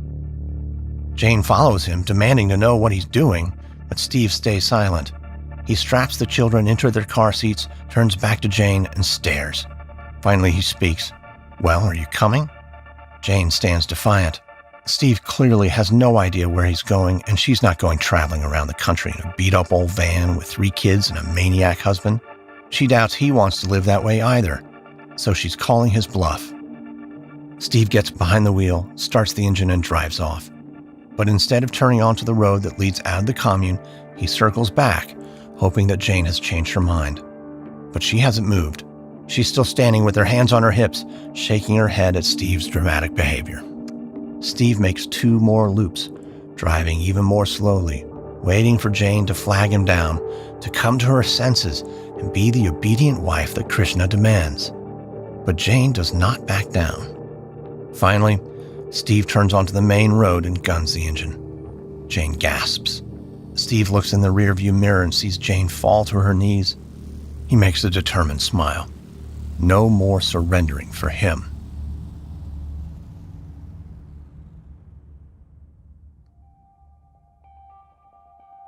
It's a busy afternoon on the commune. Devotees milk the cows and tourists pose for pictures in front of the Palace of Gold. But the serene atmosphere is shattered by a woman's screams. Jane runs to Keith's house as fast as she can, sobbing and praying that Keith is there. As she gets closer, she's relieved to see a line of devotees waiting to see him. She pushes past them and bursts into the office without knocking. Keith is startled. Jane is sweating, disheveled and hysterical. She catches her breath and tells him what's happened. Keith immediately calls the commune's enforcers. Then he tries to calm Jane, telling her, "Let him go. I'll take care of you." Jane sobs that she doesn't care about Steve, but she's terrified of losing her children. Keith looks at her solemnly and says that Krishna will protect her and the children. Jane's not so sure about that, but she never wanted to believe anything more in her life. As Steve reaches the border of the commune and turns onto the state highway, he feels a rush of relief. He starts singing at the top of his lungs, encouraging his oldest son to join in. He tells him that they're going on a fun trip to Michigan, where they'll visit Grandma and Grandpa. He makes up a story of Grandma's legendary cookie baking skills, and soon his son is smiling and the baby is dancing in his car seat. But all the talk of cookies has made his son hungry, and Steve realizes that in his rush to get away, he didn't pack any snacks. And even worse, he forgot diapers, and the baby desperately needs one. They cross the river into Ohio, and he pulls into the parking lot of a supermarket. His son wants to come in, but Steve is anxious to get back on the road. He tells him to wait and watch the baby. A few minutes later, Steve emerges from the store with a bag of groceries. He has diapers, some healthy snacks, as well as a few candy bars. They have a long drive ahead of them, and he might need to bribe the kids into compliance. He whistles as he walks across the parking lot. He can't believe how happy and free he feels. But as he gets closer to the van, he stops in his tracks. There's another van parked right next to his. Jane is inside and she's holding the baby. Their son sits beside her. 3 men stand in front of the van. Steve recognizes them immediately as the commune's enforcers. He drops the groceries and rushes towards them. "Give me back my kids." One of the enforcers pulls a gun and addresses Steve by his Hindu name. "Back off, Sulochan." Steve looks into the enforcer's van. Jane won't meet his gaze, but his son stares at him terrified. "You can't take my kids. Neither can you. What you've done is kidnapping. So you can call the cops and go to jail, or you can drive away and never come back. Can I at least hug my kids goodbye?" The man aims his gun at Steve's chest. "I give you 2 options. Pick one." Steve's legs feel leaden. The short walk to the door of his van feels like an eternity. His hands shake as he puts the key in the ignition and starts the engine. He takes one last look. Jane rocks the baby, who kicks and cries in her arms. His son stares, crying. Steve puts the van in gear and drives away. 5 minutes ago, he was making a fresh start. Now, he's lost everything, but he's not ready to give up. He's going to get his family back, and no one, especially Keith Ham, will stand in his way.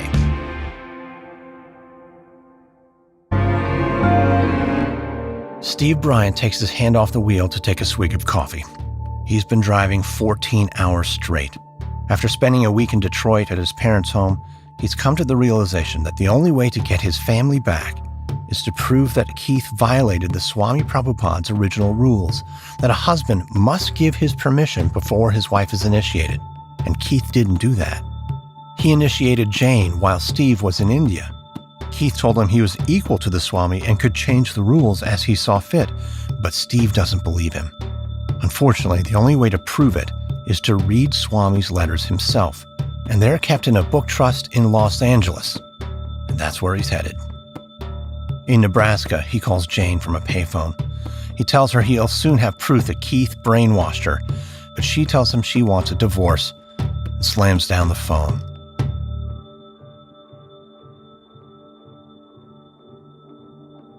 The Bhaktivedanta Book Trust is headquartered in a simple, nondescript building in West Los Angeles, but it serves a very important purpose. The trust publishes Swami Prabhupada's books and pamphlets, and it's the repository for all his diaries and correspondence. On a sweltering summer day, Steve walks through the door and politely asks for a copy of the Swami's letters, especially the ones relating to initiation of married women. The devotee behind the desk raises an eyebrow. The Swami's letters aren't just handed over to ordinary devotees.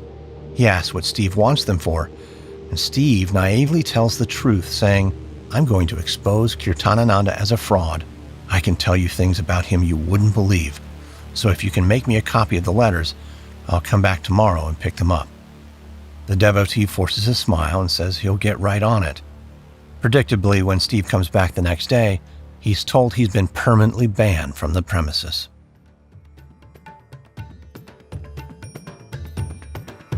On an August night in Berkeley, California, Hamsadutta drives through town with the windows down and music blaring. It's been a rough few months for the local Hare Krishna temple. Hamsadutta is the temple leader, but he's disgraced himself through a series of scandals. He amassed an arsenal of weapons at the temple's North California farm because he thought Armageddon was at hand. Luckily, he was tipped off that the farm was about to be raided by the authorities, and they removed most of the weapons before the cops arrived.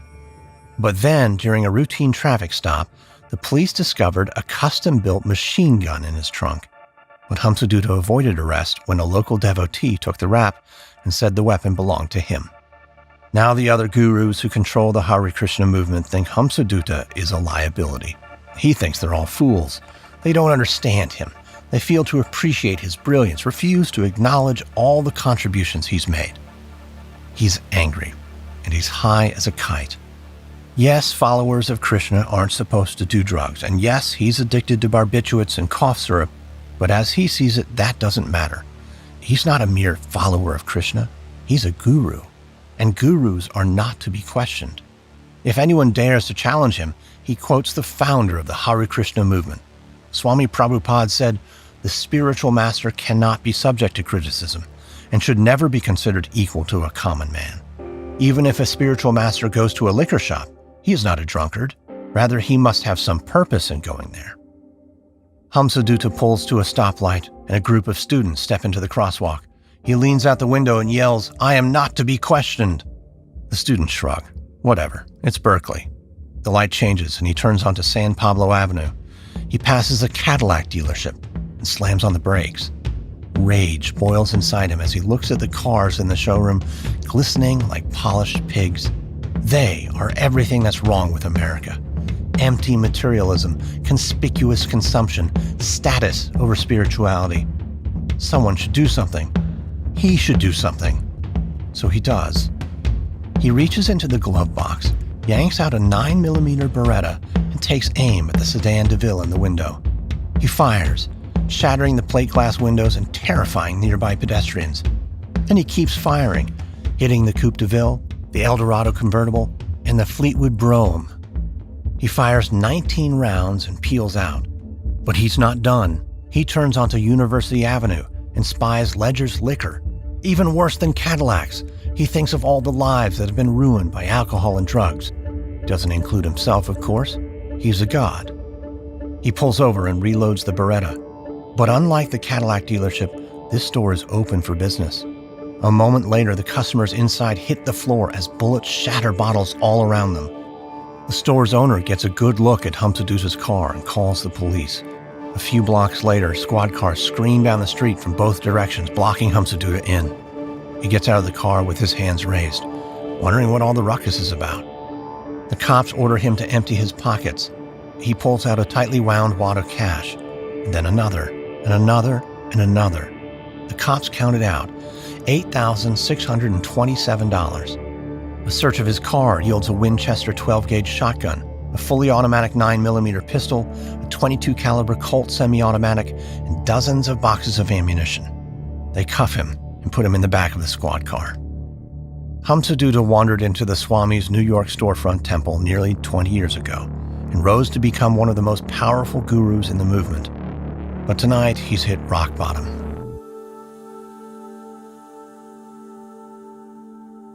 Two weeks later, Keith Ham's phone rings. He's surprised to hear the voice of his old rival, Hamsadutta, on the other end. But Keith's surprise turns to a saccharine sympathy when Hamsadutta explains that he kind of had a meltdown and is in rehab.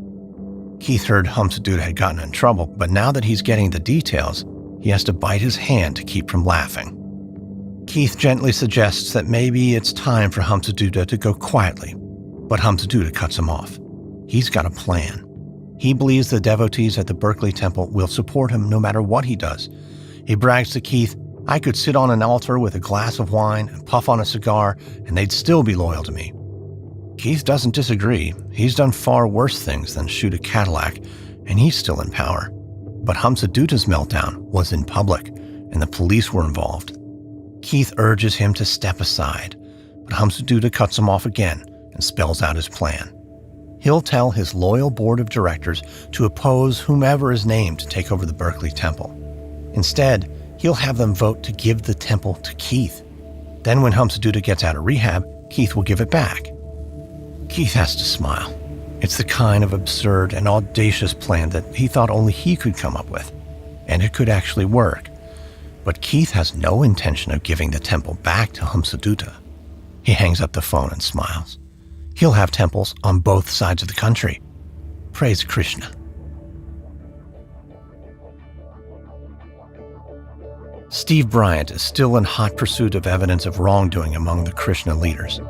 He taps into a network of ex-devotees who are angry and disillusioned, who share hair-raising stories, women and children who have been abused and molested, a guru who took daily doses of LSD, tens of thousands of dollars disappearing, and temple leaders who live like kings. And it's not just happening at New Vrindaban, it's happening all over the world. For the first time, Steve starts to think he's been part of a worldwide cult. And then he hits the jackpot. An ex-devotee has a copy of the Swami's letters, and he gives them to Steve. The letters are on microfiche, so Steve has to go to the local library to read them. He loads the first film into the machine, adjusts the focus, and begins reading. A few minutes later, he lets out a whoop of victory, earning a stern look from the librarian. But he doesn't care. The Swami's letters are more damning than he could ever have imagined. There are several passages where the Swami criticizes Keith. In one letter, he even calls Keith a crazy man. But then Steve discovers something huge. The Swami never intended for the 11 gurus he appointed to be equal to him. They've lied and schemed to increase their power. And it's not just Keith. All of the gurus are frauds. And Steve is going to expose them. Steve spends the next few months working on an expose he calls the Guru Business.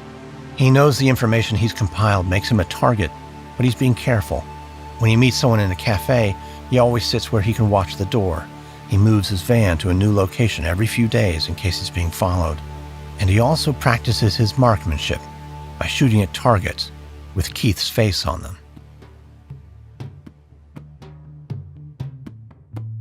On October 11th, 1984, Steve Bryant stands in line at the post office on Alston Way in Berkeley. It's a grand building with high ceilings and marble counters. To Steve, it feels a bit like a courthouse, which is appropriate because the stack of manila envelopes he's holding contains explosive allegations. He approaches the counter and hands the first of the envelopes to the clerk. She weighs it and calculates the postage. There are 11 envelopes in all, each addressed to one of the gurus on the governing board commission. Inside are damning excerpts from his book. It's still a work in progress, but his allegations are enough to put all of them on notice. His heart pounds as he counts out the money for postage and watches the clerk toss the envelopes into a bin. Steve suspects his life will never be the same after this moment, and he's right.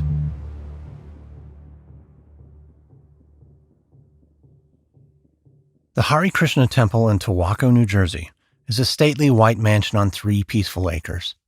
In September 1985, the North American Temple presidents hold a routine meeting there. It's supposed to focus on organizing preaching strategies, but instead it's become a soul-searching debate about the role of the 11 gurus that run the Governing Board Commission, or GBC. When Swami Prabhupada started the movement, there was no GBC.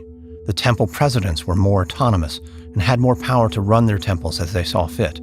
Now, many of them have deep misgivings about the gurus who have seized control. They have too much power and they abuse it, especially Hamsadutta, still in rehab after his public and violent meltdown. The GBC has had enough of his antics. So when he gets out, they'll do what they can to ensure he doesn't get his temple back. In attendance at the meeting is the president of the Philadelphia Temple. Ravindra is a scholar with a PhD in religion. He's been troubled by the actions of the gurus. Now that he knows other leaders feel the same way, he takes action. When he returns to Philadelphia, he writes an essay laying out his concerns about the conflicts between the gurus and the temple presidents. He calls it the next step in the expansion of ISKCON, ending the fratricidal war. But he's reluctant to share it widely. He's afraid there will be repercussions if he's branded as a troublemaker, so he discreetly slips it to 4 senior disciples that he knows well and trusts. They are so impressed with the essay that they each make 10 copies to share with their most trusted colleagues, and those colleagues share it with other colleagues. And within weeks, Ravindra receives hundreds of replies. Almost all of them are very unhappy with the GBC. It's the beginning of what will come to be known as the Guru Reform Movement, but not everyone agrees with it. Many devotees blindly support the gurus and refuse to hear them criticized in any way. At temples around the country, heated arguments break out. Devotees take sides, and the movement begins to split into pro- and anti-guru factions. Ravindra gets death threats. This isn't the result he wanted. In an attempt to heal the movement, Ravindra opened wounds.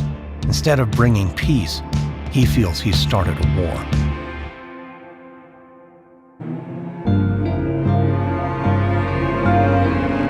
By March of 1985, Steve Bryant's book, The Guru Business, is nearing completion.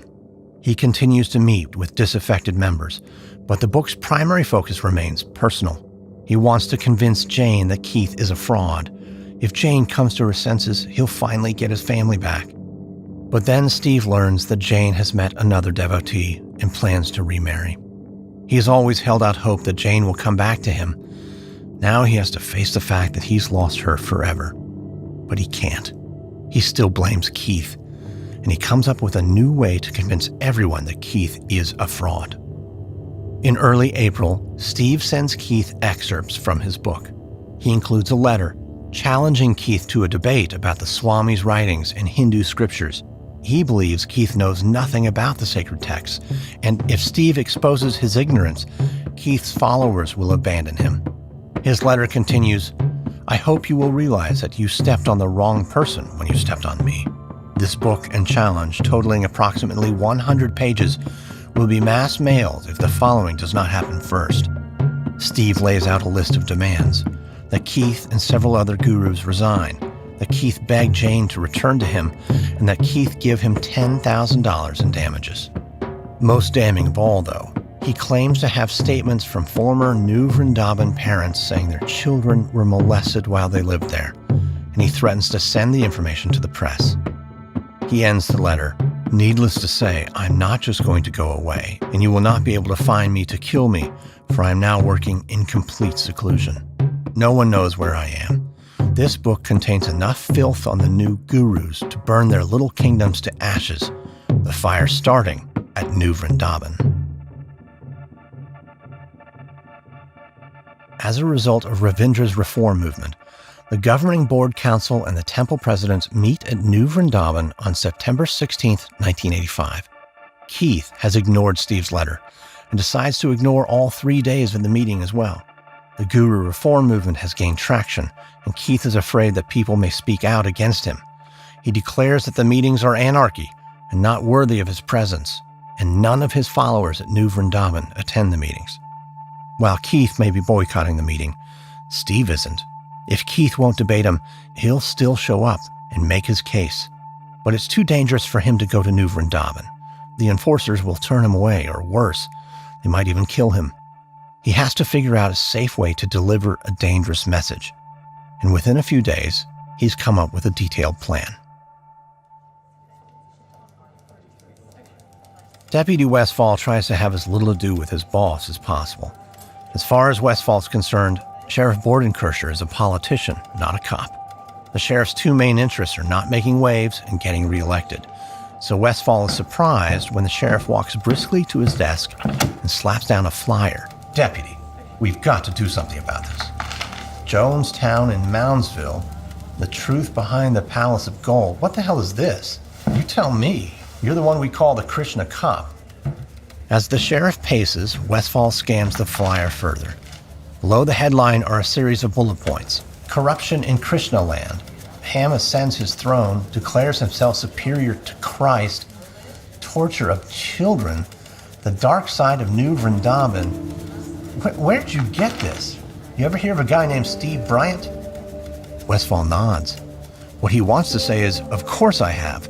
I've got a file on him, and if you did your job, you know all about him too.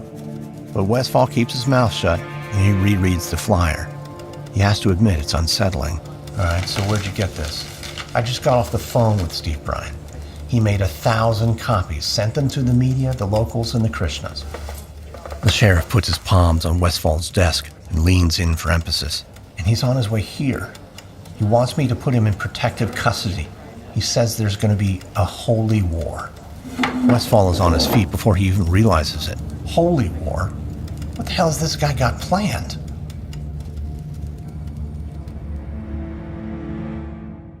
Westfall arrives at the commune and immediately notices a change. There's a lot of security. Every car that enters the commune is being searched. The devotees who have been pressed into security service are clearly scared and way out of their league. One struggles to put on a bulletproof vest, and another tells Westfall he's heard all sorts of terrifying rumors that armed gangs are going to show up and that a bomb has been planted under the Palace of Gold. Westfall gets on the radio and immediately arranges for extra patrols. For years, he's dreamed of bringing down Keith Ham, but not like this. He doesn't like this one bit.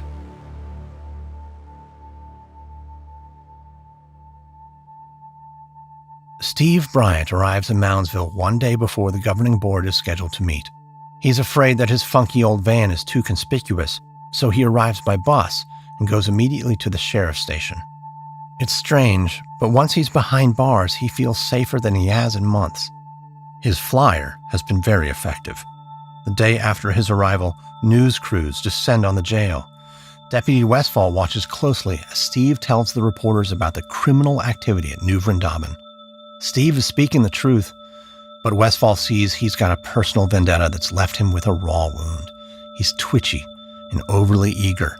Exactly the kind of person that Keith Ham will calmly dismiss as a spurned, abusive husband who can't face his own failures. But more than that, he's worried about Steve Bryant's safety. And for the first time, Keith Ham is worried about his safety. Steve's actions cause shockwaves at New Vrindaban. He knows Steve is unstable and a loose cannon. He convenes a meeting of a few trusted advisors, and they debate what to do. Though the GBC has excommunicated Steve, Hayagriva declares that Steve needs to be silenced, adding, "After all we've been through, I'm not losing you to some madman." Keith is touched. He and Hayagriva certainly have been through a lot. They met in college and became lovers, dropped out to avoid a sex scandal, moved to Greenwich Village together, went to the Swami's little storefront temple when the movement was just starting. Hayagriva has always been protective of him, but killing Steve seems awfully extreme. One of Kirtanananda's other advisors insists that Hayagriva is overreacting, and the only gunplay will be when Steve shoots himself in the foot with his unhinged rants. The final consensus is that Steve is more crazy than dangerous. So Keith goes back to business as usual, running the commune and building his empire.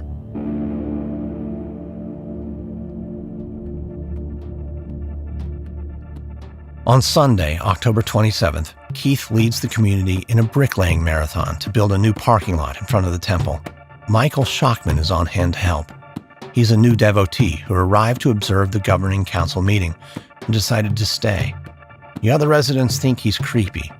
He often talks to himself. Tonight, Shockman hangs back while the others work. His eyes dart, and he mutters, but then focuses on a large steel pipe. He picks it up and swings it gently. He looks at Keith, barking orders and demanding perfection. No one pays attention as he walks up behind Keith.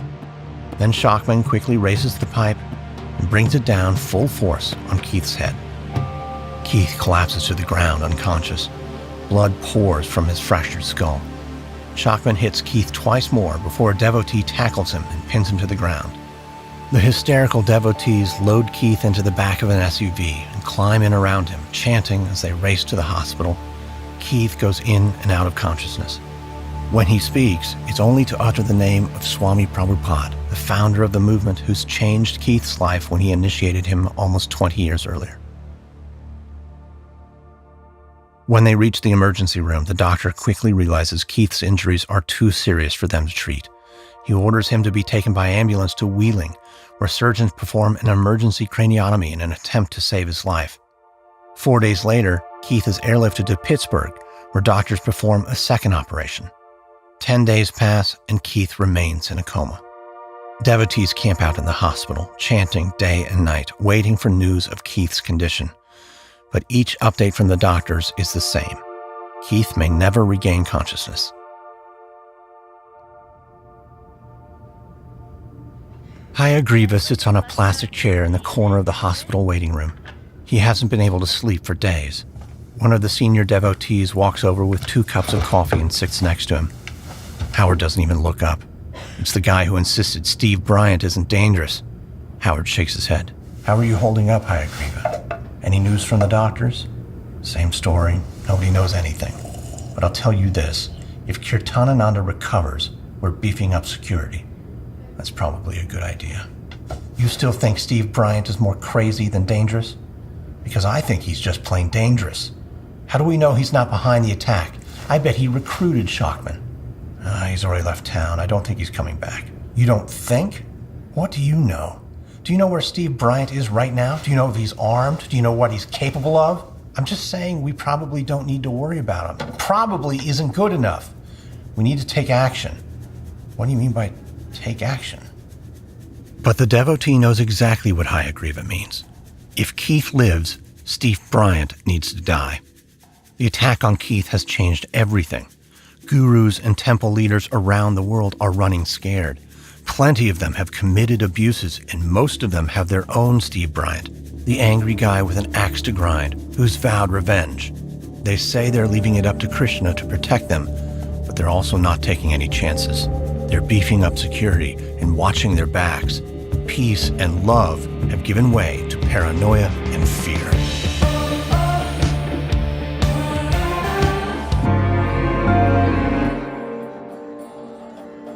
Keith Ham is laying in a hospital bed in Pittsburgh, but he doesn't know it. He's been in a coma ever since a mentally ill devotee bashed his head in with a steel pipe.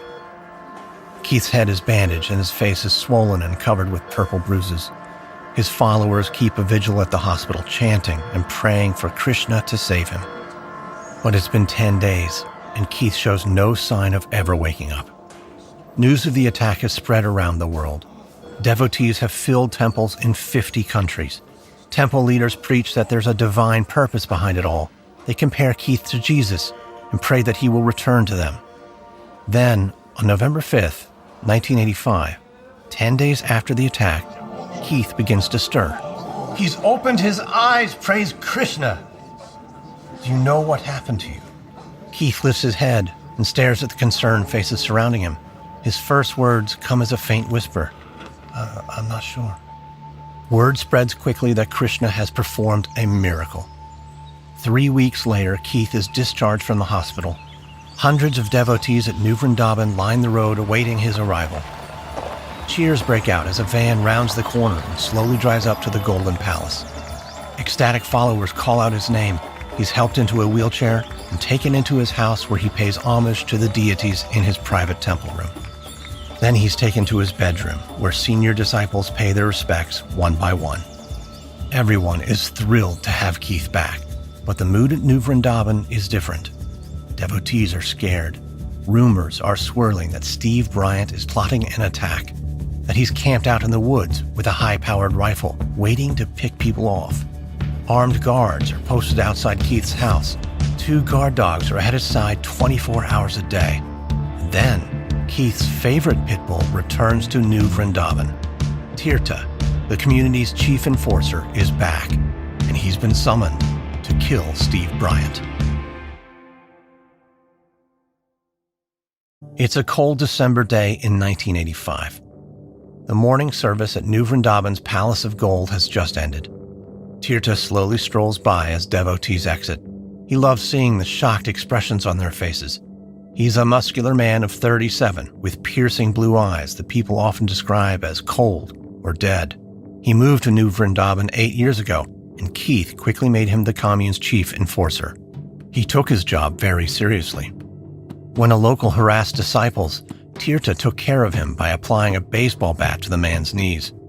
And when a devotee named Chuck St. Dennis threatened to expose Keith's sexual escapades, Tirtha took care of him, too. He stops and shields his eyes as he reaches the commune's art studio. He nods at the stream that runs nearby. It's his way of saying hi to Chuck, whose decomposing body is buried underneath a stream bed. He's confident it will never be found. He's happy to be back at New Vrindaban again. Keith made him leave after Chuck's murder, but now they need him to kill Steve Bryant. In exchange, Tirtha's asked for $8,000 for expenses. The amount has been approved by Keith's senior advisors. They all agree Steve Bryant needs to die. Now Tirtha just has to find him. In January of 1986, Steve Bryant and Keith Ham are both on the move. Keith's recovery has been remarkable. Less than 3 months after emerging from a coma, he's making a triumphant tour of India. In Bombay, a gold Rolls-Royce picks him up at the airport. Then they travel to the local temple in a 30-car motorcade led by an elephant. Steve's movements are considerably less glamorous. He flies coach to Detroit and spends a week with his parents. Then he buys a used, generic-looking van, drives to St. Clairsville, Ohio, and checks into a motel. It's 25 miles from New Vrindaban, and it serves as his new home base. On a rainy Monday morning, he sits cross-legged on the sagging bed, looking at his to-do list. He's just composed a flyer that details the crimes committed by Keith and the other gurus: fraud, child molestation, and murder. It concludes by warning them that their days are numbered. Next on his list are phone calls. First, he checks in with the sheriff in Moundsville and lets him know his whereabouts in case he disappears. Next, he calls his ex-wife, Jane, to warn her he's going to launch an attack on Keith and she should take their sons and leave the commune. He's afraid Keith might harm the boys in retaliation. His words send Jane into a panic. She tries to get him to explain what he means. What sort of attack? Where is he? But Steve hangs up without answering her questions. He's not stupid enough to tell her where he's staying. She'll just tell Keith, and he'll end up dead. Steve puts on a hoodie, grabs his flyer, and heads out the door.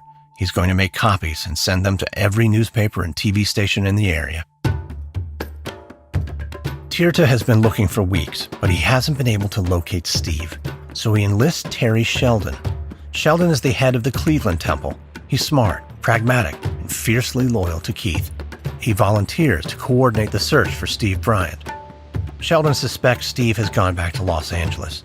He flies there and meets with senior devotees who will set up a surveillance network and report back if they see Steve. He also meets with an enforcer who says he'll give Steve a heroin overdose for $5,000. Sheldon considers it, but decides it's too risky and too expensive. He returns to Cleveland, and he and Tirtha drive to Michigan to stake out Steve's parents' house. But there's no sign of Steve there either. They're becoming frustrated. But then, Sheldon comes up with a deceptively simple way to locate Steve. That evening, Steve's mother gets a call from Tim Lee. Tim is one of Steve's best friends, and she's happy to hear from him. Tim explains that he's lost track of Steve, and he figures Steve might need someone to talk to. Steve's mother agrees and says Steve just bought an old Dodge van and is staying near the commune. She gives him the number of Steve's motel, warning him not to share it with anyone. She hangs up, feeling hopeful. She thinks Steve's on a dangerous quest. Maybe Tim can talk some sense into him. But a few blocks away, Terry Sheldon exits a phone booth. He hands Tirtha the note he just made. It reads, "Old Dodge van, followed by a phone number of a motel. Tirtha laughs and says, "Good work, Tim.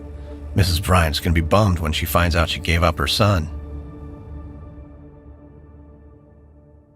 The next morning at 5:30 a.m., Tirtha sits in a parked car across the highway from Steve's motel. Randall Gorby sits beside him. Though he's not a Krishna, Gorby has been a friend and supporter of New Vrindaban for years. He's helped it grow, and he doesn't want to see Steve Bryant destroy it. A little after 9, Steve comes out of a motel room and gets into his van. Randall Gorby watches Steve through binoculars. "Here we go. Don't follow him too closely. This isn't my first rodeo, Randall. I know what I'm doing." They follow Steve onto the highway, then into downtown Wheeling, West Virginia. He parks in front of an imposing limestone building. Tirtha looks at Gorby, puzzled. "That's the courthouse. What the hell do you think he's up to? Is he filing a suit to get his kids back or something?" Gorby shakes his head. "That would be a state case. This is the federal courthouse. But you know what else is in that building?" Gorby pauses, watching Steve disappear inside before he continues. "The local office of the FBI. Tirtha pounds his armrest. "That son of a bitch is going to the police, and he is going to have to be killed, and I am the one that's going to do it." Gorby stares out the window. There's something he's not telling Tirtha. The reason he knows that building houses the FBI office is because Randall Gorby is a government informant. February 5th is overcast, and the spires of the new Vrindaban temples peek through the mist. Deputy Thomas Westphal cruises slowly through the commune, looking for familiar faces. Ever since the attack on Keith Ham, Westphal has been uneasy. Steve Bryant's press releases have both the Krishnas and the locals on edge. He recognizes 2 young women and asks if they've heard anything about Steve Bryant recently. The women's eyes go wide. Just this morning, they heard Steve's forming a militia to storm the Palace of Gold and kill everyone. To Westphal, that sounds crazy, but he has to admit, Steve seems like a guy who could snap at any moment. Westphal says he'll do his best to keep them all safe, but it feels like an empty promise. Later that afternoon, Tirtha follows Steve's van through Moundsville. He's been keeping tabs on him and reporting back to Sheldon. He follows Steve as he pulls onto the highway, staying behind a delivery truck so Steve doesn't see him. But the truck abruptly exits, and Steve looks in his rearview mirror and recognizes Tirtha's car. Steve floors it. Tirtha finds a phone booth and calls Sheldon. They both agree that Steve is probably going to head back to Los Angeles, and Tirtha should go there and put together a team to track Steve down. Tirtha gets on a plane that evening. But Steve isn't going to Los Angeles. In fact, he's not going anywhere for the next 90 days, because the next morning, Steve's awakened by a loud knock on the door of his motel room. He cautiously peers out and sees 2 sheriff's deputies. They tell him that his ex-wife and the president of New Vrindaban have filed complaints alleging that Steve has made violent threats against them. They search Steve's room and find an unlicensed handgun. Steve is taken to the county jail, where he spends 8 weeks awaiting his trial. Steve makes the disastrous decision to represent himself in court. On April 3, 1986, he's convicted on a weapons charge, and he vows to appeal it. His father puts up bail, and 8 days later, Steve walks out of the Moundsville jail. Tirtha is waiting and watching. He follows him all the way back to Detroit, but Steve knows he's being tailed. He says goodbye to his parents and discreetly slips out of town. Tirtha's lost him again. But what Tirtha doesn't know is that Steve has given up his fight. He no longer feels like he can win. Plenty of people believe his allegations, but most of them have left the movement or are afraid to come forward. It's been a one-man battle, and it's cost him everything he cares about: his wife, his children, and his freedom. Steve realizes it's finally time to move on. So he goes back to Three Rivers, California, and reconnects with an old girlfriend. 3 weeks later, he proposes. He gets a lead on a job in a picturesque town near the Oregon border. Things are finally looking up. He decides to drive to Los Angeles and visit some old friends, then go interview for the job. When he returns, they'll get married, start a new life together. But when Steve gets to Los Angeles, a devotee who is part of the surveillance spots him. He calls Terry Sheldon, who calls Tirtha, who immediately gets on a plane. On March 23rd, Deputy Westfall's at his desk filling out a stolen vehicle report when his phone rings. It's a detective from Los Angeles. Steve Bryant has been shot twice in the head while sitting in his parked van. The detective says Steve's friends insist it was a religious assassination, and they know who did it. Westfall jumps to his feet and asks if they've mentioned the name Tirtha. The detective says yes, that's who they claim killed Steve. Westfall grabs his files and fills the detective in on Keith and the Krishna's suspected illegal activities. He tells him that Tirtha murdered another man 3 years ago, but the inept county prosecutor wouldn't file charges. The LA detective says they're taking Bryant's murder very seriously. They're enlisting the West Virginia State Police and the FBI. Westfall is pumped. Now he's finally got the resources he needs to arrest Tirtha, Keith, and shut down the Krishna's criminal operations. It's May 24th, 2 days after Steve Bryant's murder. Tirtha stands in the tiny kitchen of the rundown mobile home he shares with his wife and son in Ravenna, Ohio. In one hand, he holds a phone. His other hand grips the edge of the kitchen counter so hard he might snap it right off. He yells into the phone, "You promised me $8,000 to do the deed. I did it, and now you're haggling?" His wife and son scurry by, carrying suitcases after their Isuzu trooper. Tirtha slams down the phone, enraged. He was told that everything's taken care of, that he'll be paid after killing Bryant, and he and his family will fly to India, where a wealthy devotee is standing by to help them start new lives. But now Keith and the leaders who ordered the hit are panicking. They're worried they might be under police surveillance. They're afraid to be seen with Tirtha. He can't even get Keith on the phone. He doesn't care if he never sees any of them for the rest of his life. He just wants to be paid so he can get out of the country before the cops catch up to him. He decides to call Randall Gorby, the man he was with on the stakeout outside Steve's motel. Keith respects Gorby. Maybe he can intervene. Tirtha's so angry he can barely dial the number. When Gorby picks up the phone, he tries to talk Tirtha down. He tells him he'll go up to the commune and see if he can get the cash. Tirtha makes him promise to do it the moment he hangs up the phone. But when the call ends, Randall doesn't move, because an FBI agent is sitting right next to him, and Tirtha just confessed to murder.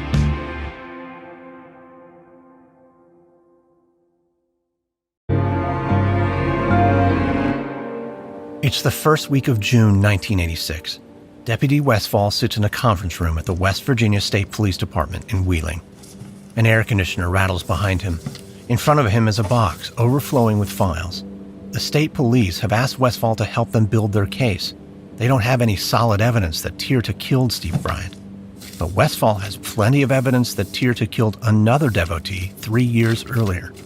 The state troopers listen intently as he picks up a sheaf of papers and adjusts his reading glasses.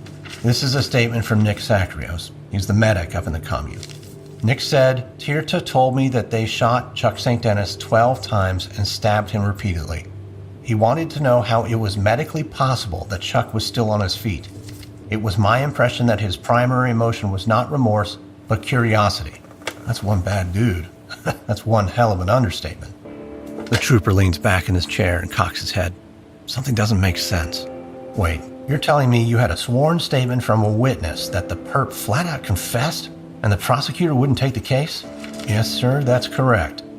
Well, that's bullshit. Let's get a warrant. Westfall smiles. If he wasn't such a tough son of a bitch, he might even shed a tear.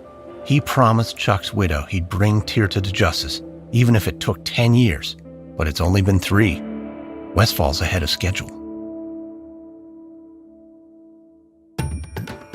Early on Tuesday morning, 5 days after Steve Bryant's murder, Tirtha and his family are on the road. They're driving from Ohio to New York. From there, they'll fly to India and be out of the reach of the law. After a lot of arm twisting, temple leaders finally coughed up $3,500. It's not even half of what he was promised, and worse, it's all in small bills. Tirtha's afraid he might arouse suspicion by getting on a plane with a suitcase full of cash, but he doesn't want to spend the time searching for a bank. Just as he's about to get on the freeway, he sees a bank down the block. He tells his wife he'll run in and get the money changed into large bills. Then they'll be on their way. But as he pulls into the bank parking lot, he sees a police car coming toward him. His chest tightens. He stares straight ahead, avoiding eye contact. He's relieved when the cops drive past. But the cops have seen him, and they've noticed his vehicle matches the description the state troopers sent out that morning. The cops make a U-turn and pull in behind him, then jump out of their patrol car with guns drawn. Tirtha follows the officer's orders, slowly exiting the vehicle with his hands raised. He drops to his knees and places his forehead on the ground. It's the position of surrender he'd assumed countless times before speaking to Keith or the Swami, but now it's the surrender he hoped he'd never have to face. 2 years, 11 months, and 17 days after he killed Chuck St. Dennis, Tirtha has finally been arrested for the crime. Deputy Westfall is thrilled when he gets the news. He can finally look Chuck's widow in the eye and feel proud to be a cop. He's still got plenty of work ahead of him, though. Tirtha had an accomplice in Chuck's murder, and Westfall wants him behind bars too. But the grand prize is still Keith Ham, and if Tirtha will talk, say that Keith ordered the hit, then Keith goes to prison for the rest of his life. But that's a big if. Tirtha's not the type to rat out his co-conspirators, even if he's offered a plea bargain. Back at the commune, the news of Tirtha's arrest is both a relief and a worry. For those who never much cared for the guy, life will be more pleasant without him around. But Keith and his advisors are sweating. Tirtha knows way too much. The next morning, Randall Gorby is sleeping in when his phone rings. He shakes himself awake and fumbles for the phone. Oh, Gorby here. Randall, it's Trooper Knight. Did I wake you? No, I'm up. Just hanging out. You know it's a crime to make a false statement to a law enforcement officer. Well, then in that case, yes, I was asleep. Why are you calling so damn early? We were wondering if you could come in this morning and go over some of your testimony. Again? Randall grabs a pack of cigarettes off the nightstand and fishes one out. You're our star witness for the murder trial. We want to get all our ducks in a row. All right, okay, sure. What time? Does 11 work? Yeah, I suppose so. You know those things will kill you, right? I've been smoking for over 15 years, and I'm still here. Randall Gorby's house explodes, blasting a hole in the roof and setting the place ablaze. His pajamas are burned off his body as debris rains down on him. When an ambulance arrives, medics rush him to the hospital with third-degree burns covering most of his body. He's in a coma, and the doctors don't know if he'll survive.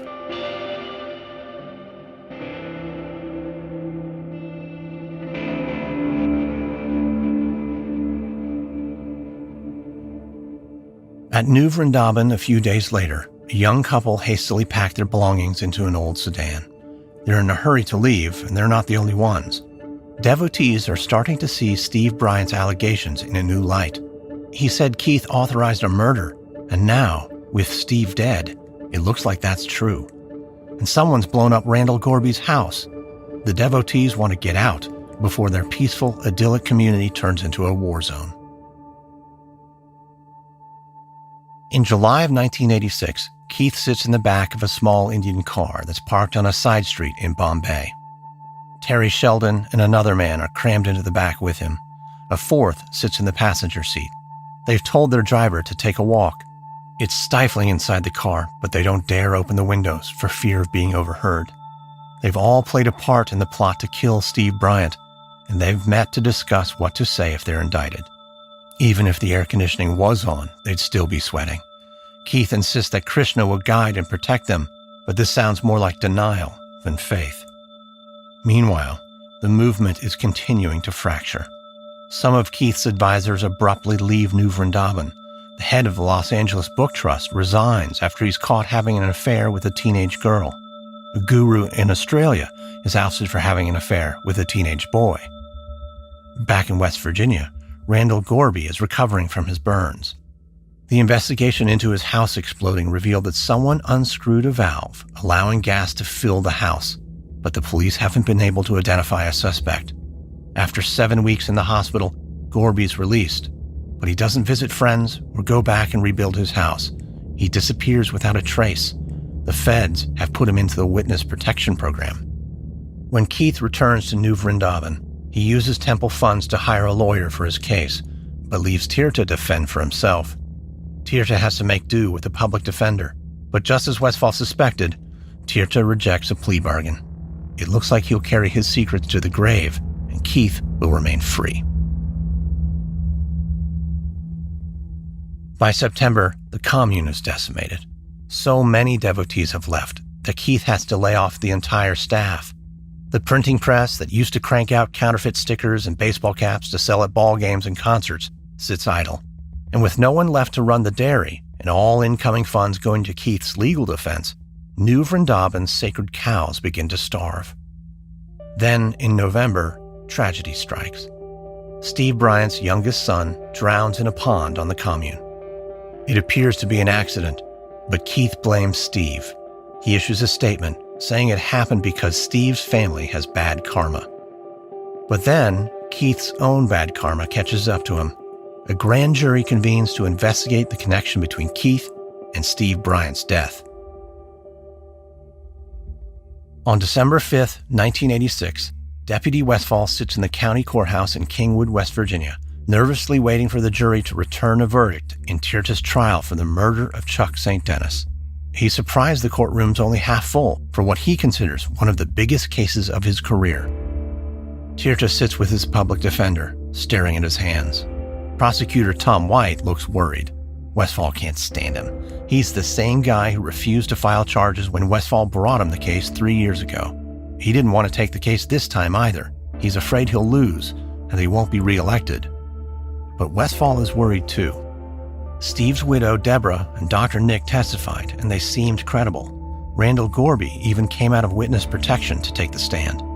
But Tirtha's accomplice, Dan Reed, refused to testify even when he was offered a plea deal. And Chuck's body has never been found. The jury could go either way. Westfall holds his breath as the jury files in. They've only been deliberating for 4 hours, and that's not a good sign. He glances over at Deborah. She's trembling. The judge asks the jury foreman if they've reached a verdict.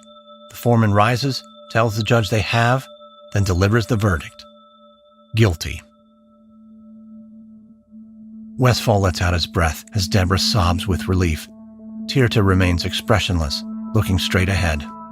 Westfall is finally starting to feel optimistic. 1 down, 2 to go. Dan Reed and Keith Ham are next. He won't rest until he's 3 for 3, and he doesn't have to wait long. The next day, he gets a call from the prosecutor. Dan Reed has changed his tune. He's pleading guilty and has offered to lead them to Chuck's body in return for leniency. Westfall pulls together a crew of officers armed with shovels and pickaxes. They pile into a truck and head for New Vrindaban. Shortly after they arrive, it starts raining, hard. Reed shows them the stream bed where they buried Chuck, but he can't remember the exact location. He makes his best guess, but says it could be 20 feet in either direction. Westfall and his men begin to dig in the rain. It's difficult work. As soon as they excavate a hole, it fills up with mud and water. After 4 hours, they're ready to call it quits. An officer plunges his shovel into the mud one last time, and a human hand rises from the muck. Westfall stares at it. It's like Chuck is reaching out to him. At least he'll finally get a proper burial. Westfall knows that Keith is the smartest and most cunning of them all. Maybe he won't be able to nail him for conspiracy to commit murder, but they got Al Capone for tax evasion. Sometimes you just need to be creative. It's January 5th, 1987, and a cold wind blows across New Vrindaban. Keith Ham drives his Jeep slowly through the commune. He passes the accounting office. That used to be his favorite spot, where devotees would bring him suitcases full of cash they made from selling drugs and running scams, millions of dollars a year. But now the cash flow has dwindled. The commune is a shell of what it used to be. Cabins are empty and falling into disrepair. He drives past the greenhouse that Chuck St. Dennis built. It was only a few years ago, but it seems like a lifetime. He told Tirtha to kill Chuck, and now Tirtha's been sentenced to life in prison for it and is being extradited to Los Angeles to stand trial for Steve Bryant's murder. Keith Ham wishes things had turned out differently, but he doesn't feel regret. Regret is for mortals, and Keith Ham is divine. He stops at the top of a ridge and surveys his domain. It's not over. Krishna will get him through this, and New Vrindaban will rise from the ashes. But then Keith sees something that makes his heart stop. A line of police cars scream down the highway, and they're turning onto the road to the commune. New Vrindaban is being raided. By the end of the day, 25 officers have packed 3 semi-trailers full of evidence. They take the hats, t-shirts, and stickers that devotees have been selling at sporting events and concerts. They also seize computers, file cabinets, cash, and financial records. Deputy Westfall, along with state and federal authorities and the IRS, are seizing evidence to charge Keith with racketeering. They collect enough evidence to file the largest trademark infringement case in U.S. history. Keith gears up for the fight of his life. He's going to do what he does best, preach. This time he preaches that he's the innocent victim of a government plot. He goes on a year-long First Amendment freedom tour, and he does interviews with Dan Rather, Larry King, and anyone else who will talk to him. By the end of the year, he's appeared on 90 radio programs and 60 TV shows. The day after each interview, Keith pores over the ratings, keeping a running tab of how many people he reached. It's taking the government years to assemble a case against him, and he's going to use that time to try his case in the court of public opinion. But on August 31st, 1989, 3.5 years after the raid at New Vrindaban, Keith Ham suffers a devastating blow. Howard Wheeler dies of spinal cancer. Howard was his lover, his trusted advisor, and the co-founder of New Vrindaban. Keith feels like everything is slipping away. On May 24th, 1990, 9 months after Howard's death, the grand jury charges Keith with 5 counts of racketeering, 6 counts of mail fraud, and conspiracy to murder Steve Bryant and Chuck St. Dennis. The star witness will be FBI informant Randall Gorby. But on July 24th, Gorby is found dead in his car from carbon monoxide poisoning. Officially, it's a suicide. On the other side of the country, Tirtha is waiting to stand trial for the murder of Steve Bryant. He claims he's being mistreated at the Los Angeles jail. He claims they refuse to give him vegetarian meals, and he's surviving on milk and orange juice. He shares a 4-man cell with 5 other inmates. He longs to be back in his 1-man cell in West Virginia. His trial begins in November and concludes when the jury deadlocks. But it's hardly a victory since he's already serving a life sentence. And now he's stuck in the crowded Los Angeles jail until he's retried. Back in West Virginia, Deputy Westfall is disappointed to hear the news of the deadlock, but he's anxiously awaiting the main event, the trial of Keith Ham.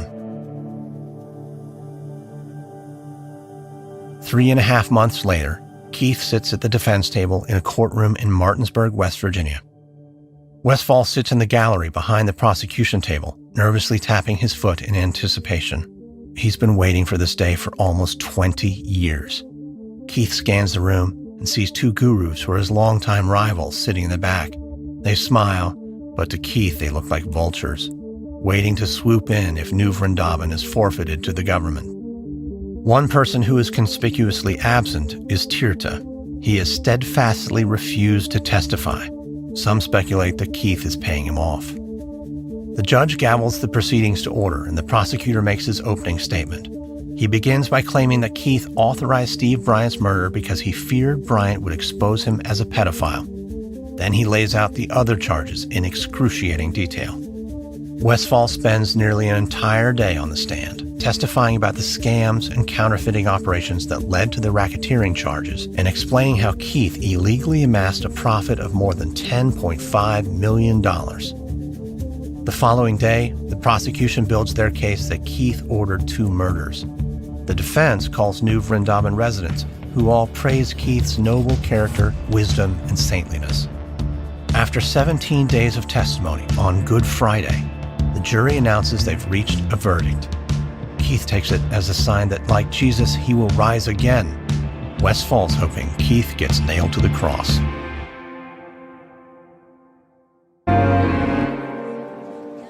It's March 29th, 1991. The courtroom in Martinsburg, West Virginia is buzzing with anticipation. Keith Ham's trial has concluded, and he's about to hear his fate. The jury files in, and Keith stands, leaning on the cane he's had to use since polio almost left him paralyzed as a teenager.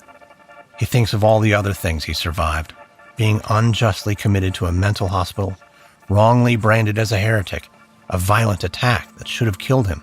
He's confident he'll survive this too. He watches impassively as the judge addresses the jury. Members of the jury, in the case of the United States versus Keith Gordon Ham, on the count of conspiracy to commit murder of Charles St. Denis, have you reached a verdict? The jury foreman rises. No, Your Honor. The jury is deadlocked. Keith allows himself a tiny smile. Deputy Westfall stops breathing. In the case of the United States versus Keith Gordon Ham, on the count of conspiracy to commit murder of Steve Bryant, have you reached a verdict? Your Honor, we're deadlocked on that one too. Now Keith does smile. Westfall drops his head into his hands. We have 9 remaining counts of racketeering and mail fraud. Have you reached a verdict on any of those? We have, Your Honor. Keith closes his eyes and says a prayer. Krishna has always protected him, and it looks like he'll continue to do so. We find the defendant guilty as charged. The judge goes through the remaining counts, and the foreman gives the same answer for each. Guilty as charged. Keith collapses into his chair, and Westfall leaps to his feet. That evening, Westfall sits in the bar at his hotel and celebrates with a shot of their best whiskey. There were so many times over the past 2 decades he was ready to give up, but he's finally done it. He's shut down the criminal enterprise known as New Vrindaban, and he's sending its chief architect to jail. But Westfall's celebration is premature. Keith is sentenced to 30 years in prison, but a few weeks later, he files an appeal and is released on bail. He hires Alan Dershowitz, a celebrity lawyer who will later gain fame as part of O.J. Simpson's defense team. In December, Westfall gets the news that a second jury has found Tirtha guilty, and he's been sentenced to another life term. It's cold comfort, though, because Keith is still free. The judge ruled that Keith couldn't go back to New Vrindaban pending his appeal, so at least he's no longer in Westfall's backyard. But it keeps him up at night to think that Keith could get away with murder. On July 1st, 1993, Deputy Westfall gets a call. It's one of his colleagues from the FBI. "Did you hear the news about Swami Keith?" he asks. Westfall says he hasn't. The agent sighs and continues. "Dershowitz got him off on a technicality. Remember how the prosecutor said that Keith had Steve Bryant killed because he was going to expose Keith as a pedophile?" "Yeah," Westfall answers. "And he is. So what?"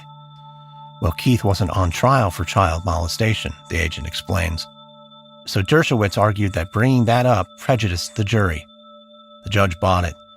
It's a mistrial. Keith Ham is a free man. Westfall prides himself as a calm, controlled man. But right now, it takes everything he's got not to scream at the top of his lungs. In early August, Keith triumphantly returns to New Vrindaban. A huge sign hanging from the greenhouse proclaims, "Welcome home, Master." While he still has about 100 loyal followers at the commune, many devotees elsewhere wish he would disappear. He's brought a lot of negative publicity to the movement, and that's made it difficult to attract new members. But Keith has no intention of retiring. He may be a free man now, but there will be a retrial, so he's going to make the most of every day he has left. There's a huge 5-day religious celebration in Chicago at the end of the month, and Keith insists on going. He travels there in a Winnebago, and on the way back, his driver sees something disturbing. Keith is in the back with a teenage boy. They're behind a privacy curtain, but the Winnebago hits a bump, and the driver glances in the rearview mirror, ready to apologize in case Keith was jostled. What he sees instead is that the privacy curtain has swung open, and Keith and the boy are having sex. Up until this moment, the driver has been a loyal disciple. But now he realizes the rumors about Keith are true and that he can't stay silent, not in good conscience. When they arrive back at New Vrindaban, the driver confides in a few friends. One advises him to remain silent, reminding him what happened to the others who accused Keith of child molestation. And as the story spreads, the driver gets death threats and is forced to flee. But the story, becoming known as the Winnebago incident, splits what's left of the community. Some New Vrindaban residents will blindly support Keith no matter what he does. But for others, this is the final straw. Keith's second trial begins on April 16, 1996. The courtroom is packed. Westphal is anxious to testify.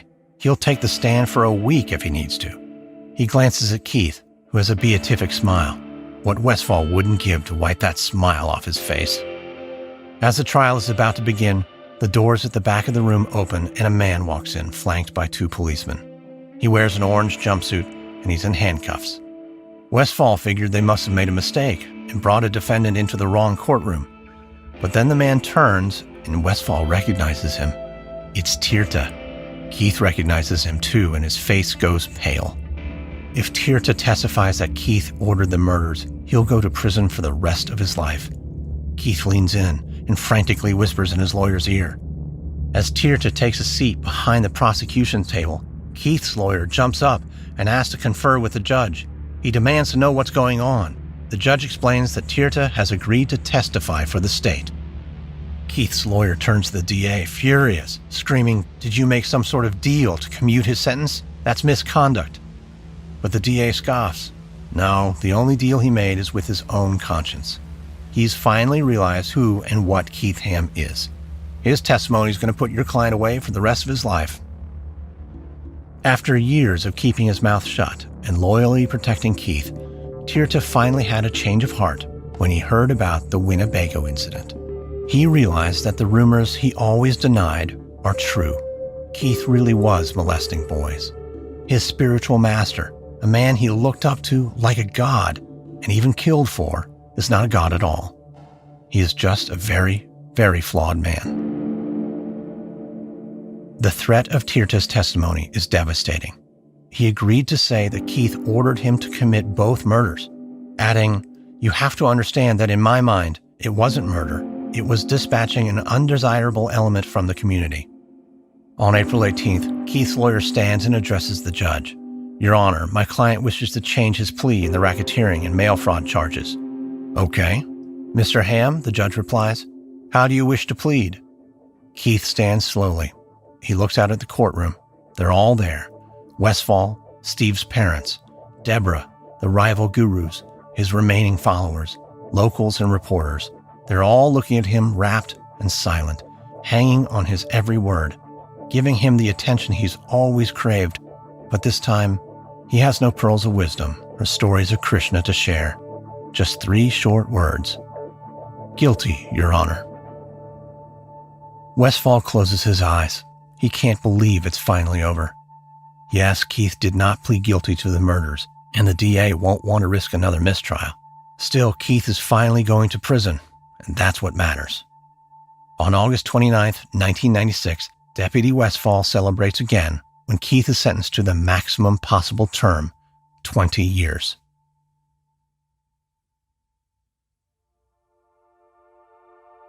In June of 2004, Keith is released early due to poor health. He served 8 years. He goes to live with his few remaining disciples in New York City. But within months, he's accused of fondling another boy. No charges are filed, but his disciples are again split into 2 camps. Those who still consider him divine and incapable of wrongdoing, and those who want him evicted. The true believers prevail, and Keith is allowed to stay. 4 years later, he moves to a temple outside Bombay. His disciples construct a rooftop suite for him that they dub his Palace of Love and treat him like an honored guest. On October 24th, 2011, Keith Ham, Kirtanananda, dies of kidney failure. Terry Sheldon was indicted as a co-conspirator in Steve Bryant's death. He accepted a plea bargain and was sentenced to 5 years in prison. He now lives near New Vrindaban and teaches organic gardening to the community. Dan Reed pleaded guilty to voluntary manslaughter and was also sentenced to 5 years in prison. When he was released, he went into the Witness Protection Program. In 1993, Hamsadutta, the former head of the Berkeley Temple who shot up a Cadillac dealership, wrote a public apology. He said that he will now devote himself to restoring the vision of the movement's founder, Swami Prabhupada. Hamsadutta lives in Northern California. Tirtha is serving a life sentence in West Virginia. He has written several books, including The Definitive Guide to Practicing Krishna Consciousness in Prison. Deputy Westfall left the Sheriff's Department in 2002 and went to work as an investigator for the Marshall County Prosecutor's Office. He retired in 2012 after a 45-year career in law enforcement. In 2018, New Vrindaban celebrated its 50th anniversary. It has over 300 residents, including Steve Bryant's ex-wife, Jane. The Palace of Gold attracts 30,000 visitors each year. More than 50 years after an old man stepped off a freighter in New York City, the religious movement he founded is still thriving. After Keith's sentencing, reformers took control. They expelled corrupt leaders and instituted new oversight measures. Today, there are currently 400 Hare Krishna temples around the world and nearly 100,000 full-time devotees. May 22nd, 2018 is an overcast day in Los Angeles. A small group of people gather at Cheviot Hill Park on the city's west side. They make their way to the picnic area, which is shaded by an enormous banyan tree. They sing songs and offer flowers to commemorate a man who was frequently difficult, sometimes violent, but always seeking. He sought enlightenment at temples around the world but didn't find it. He sought love from his wife, but it wasn't returned. And he sought the company of his 2 sons, but it was denied. The group is there to commemorate the 32nd anniversary of the death of Steve Bryant. Hare Krishna.